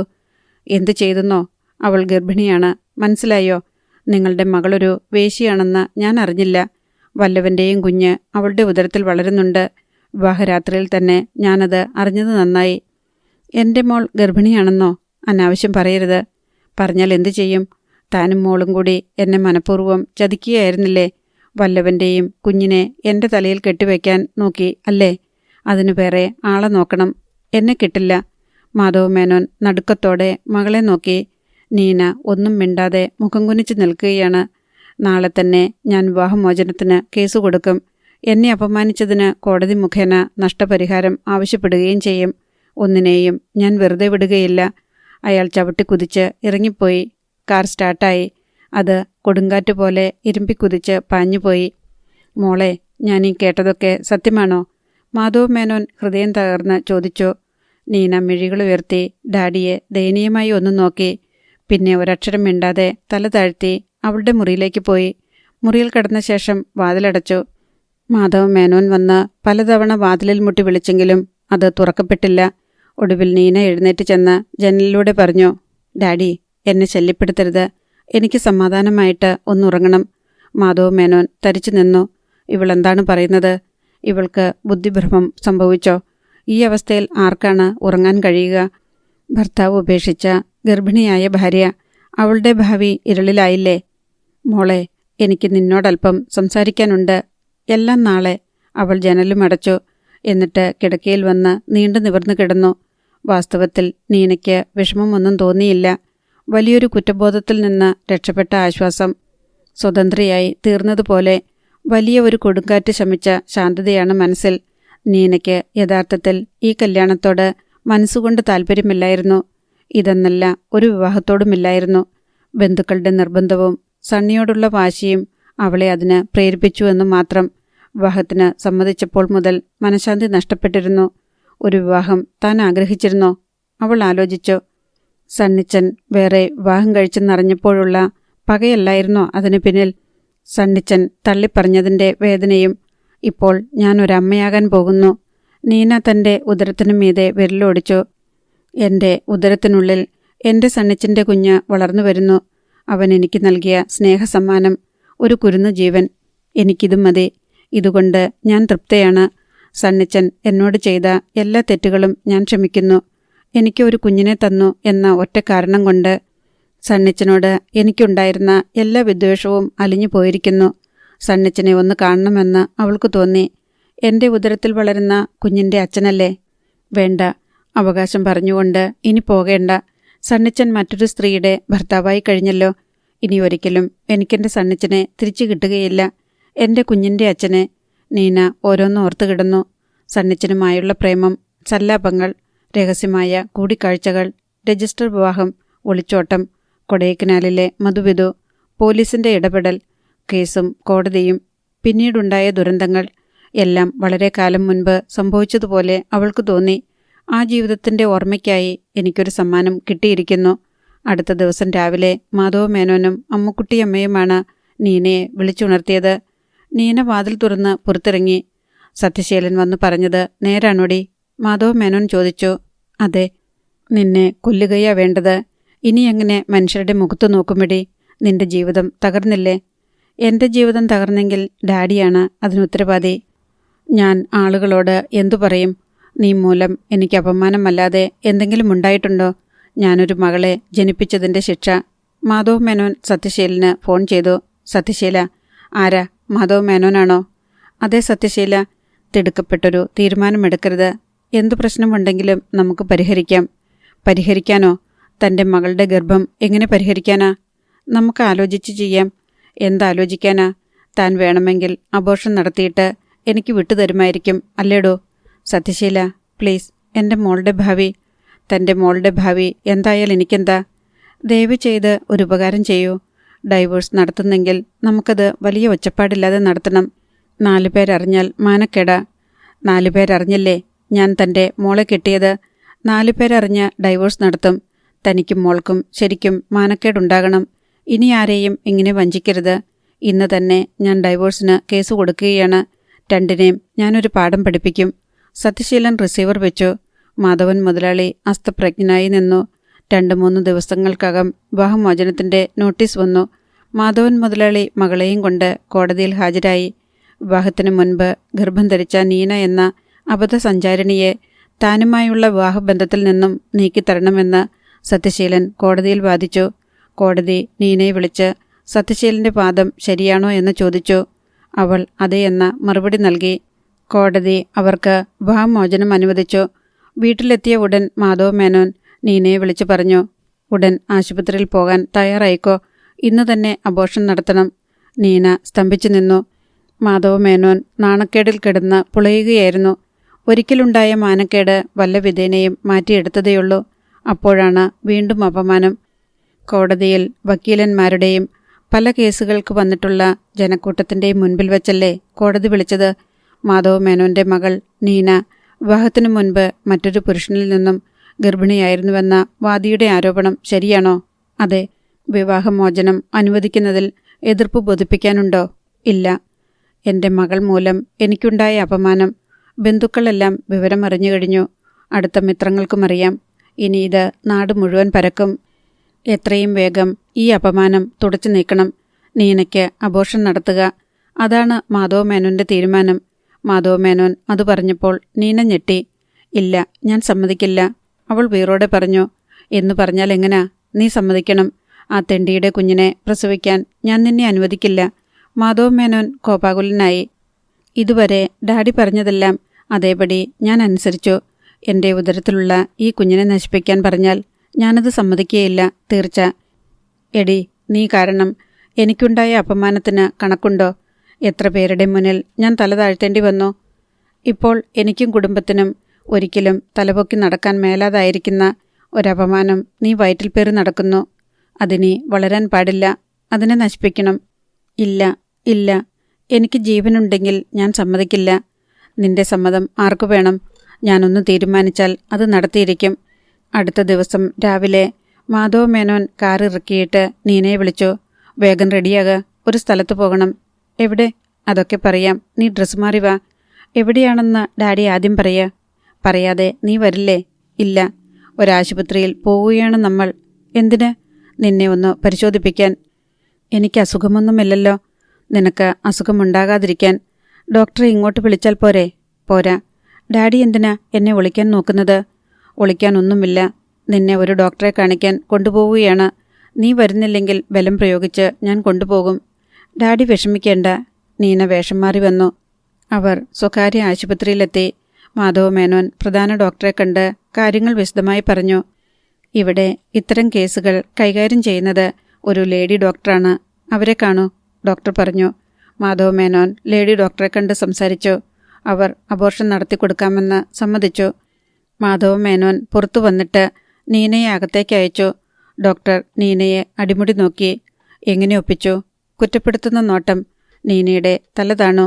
ചതിച്ചതാണോ? അല്ല. പിന്നെ സുഖിച്ചു നടന്നപ്പോൾ ഇങ്ങനെയൊക്കെ വരുമെന്ന് ഓർത്തില്ല അല്ലേ? അറിഞ്ഞുകൊണ്ട് തന്നെയാണ്. ഓഹോ, അപ്പോൾ രണ്ടും കൽപ്പിച്ചായിരുന്നു. ദേഹത്ത് കടിച്ച ഒരട്ടയെ തോണ്ടിക്കളയുന്നത് പോലെ. അത്ര എളുപ്പമല്ല ഇത്. ഏത്? മനസ്സിലായില്ലേ? അബോർഷൻ. അതിന് അബോർഷൻ നടത്തണമെന്ന് ആര് പറഞ്ഞു? എൻ്റെ ഭർത്താവിൻ്റെ കുഞ്ഞാണ് എൻ്റെ വയറ്റിൽ വളരുന്നത്. പിന്നെ നീനയുടെ ഡാഡി പറഞ്ഞതോ അബോർഷൻ നടത്തിയേ പറ്റൂവെന്ന്? അതെനിക്കറിഞ്ഞുകൂടാ. എൻ്റെ കുഞ്ഞിനെ നശിപ്പിക്കാൻ ഞാൻ യാതൊരു കാരണവശാലും അനുവദിക്കുകയില്ല. ഡോക്ടർ നീനയെ തുറച്ചു നോക്കി. ശരി, കുട്ടി പുറത്തു പോയിട്ട് ഡാഡിയോട് വരാൻ പറയൂ. നീന എഴുന്നേറ്റ് പുറത്തിറങ്ങിയ ശേഷം ഡാഡിയെ ഡോക്ടർ വിളിക്കുന്നു എന്നറിയിച്ചു. മാധവ മേനോൻ അകത്തു കിടന്നു. എന്താണത് മിസ്റ്റർ? നിങ്ങൾ എന്നെ അപമാനിക്കാൻ വന്നതാണോ? എന്തുപറ്റി ഡോക്ടർ? നിങ്ങൾ പറയുന്നു നിങ്ങളുടെ കുട്ടിക്കൊരു അബദ്ധം പറ്റി, ഗർഭിണിയാണെന്നും അത് അബോർഷൻ നടത്തണമെന്നും. അവൾ പറയുന്നു അവളുടെ ഭർത്താവിൽ നിന്നുമാണ് ഗർഭം ധരിച്ചതെന്നും അബോർഷന് തയ്യാറല്ലെന്നും. അവൾ അങ്ങനെ പറഞ്ഞോ? ഇല്ല, ഞാൻ ഊഹിച്ചു. ഡോക്ടർക്ക് അമർഷം അടക്കാൻ കഴിയുന്നില്ല. അവൾ പറയുന്നത് ഡോക്ടർ കാര്യമാക്കേണ്ട. എങ്ങനെയെങ്കിലും ഇതൊന്ന് നടത്തിത്തന്നാൽ മതി. ഞാൻ അവളെക്കൊണ്ട് സമ്മതിപ്പിക്കാം. നോ. നിർബന്ധവും ഭീഷണിയും ചെലുത്തിയാൽ അവൾ ഒരുപക്ഷെ സമ്മതിച്ചെന്ന് വരും. ആ കുട്ടി പൂർണ്ണമായും ഇതിന് വില്ലിങ്ങല്ല എന്നറിഞ്ഞ സ്ഥിതിക്ക് ഇനി ഈ കേസ് ഞാൻ കൈകാര്യം ചെയ്യുകയില്ല. പൊയ്ക്കോളൂ. Doctor, no, no comments. ദയവായി പോകൂ. അയാൾ അപമാനിതനെ പോലെ തലയും കുനിച്ചിറങ്ങി. അടുത്ത ഭാഗം നാളെ.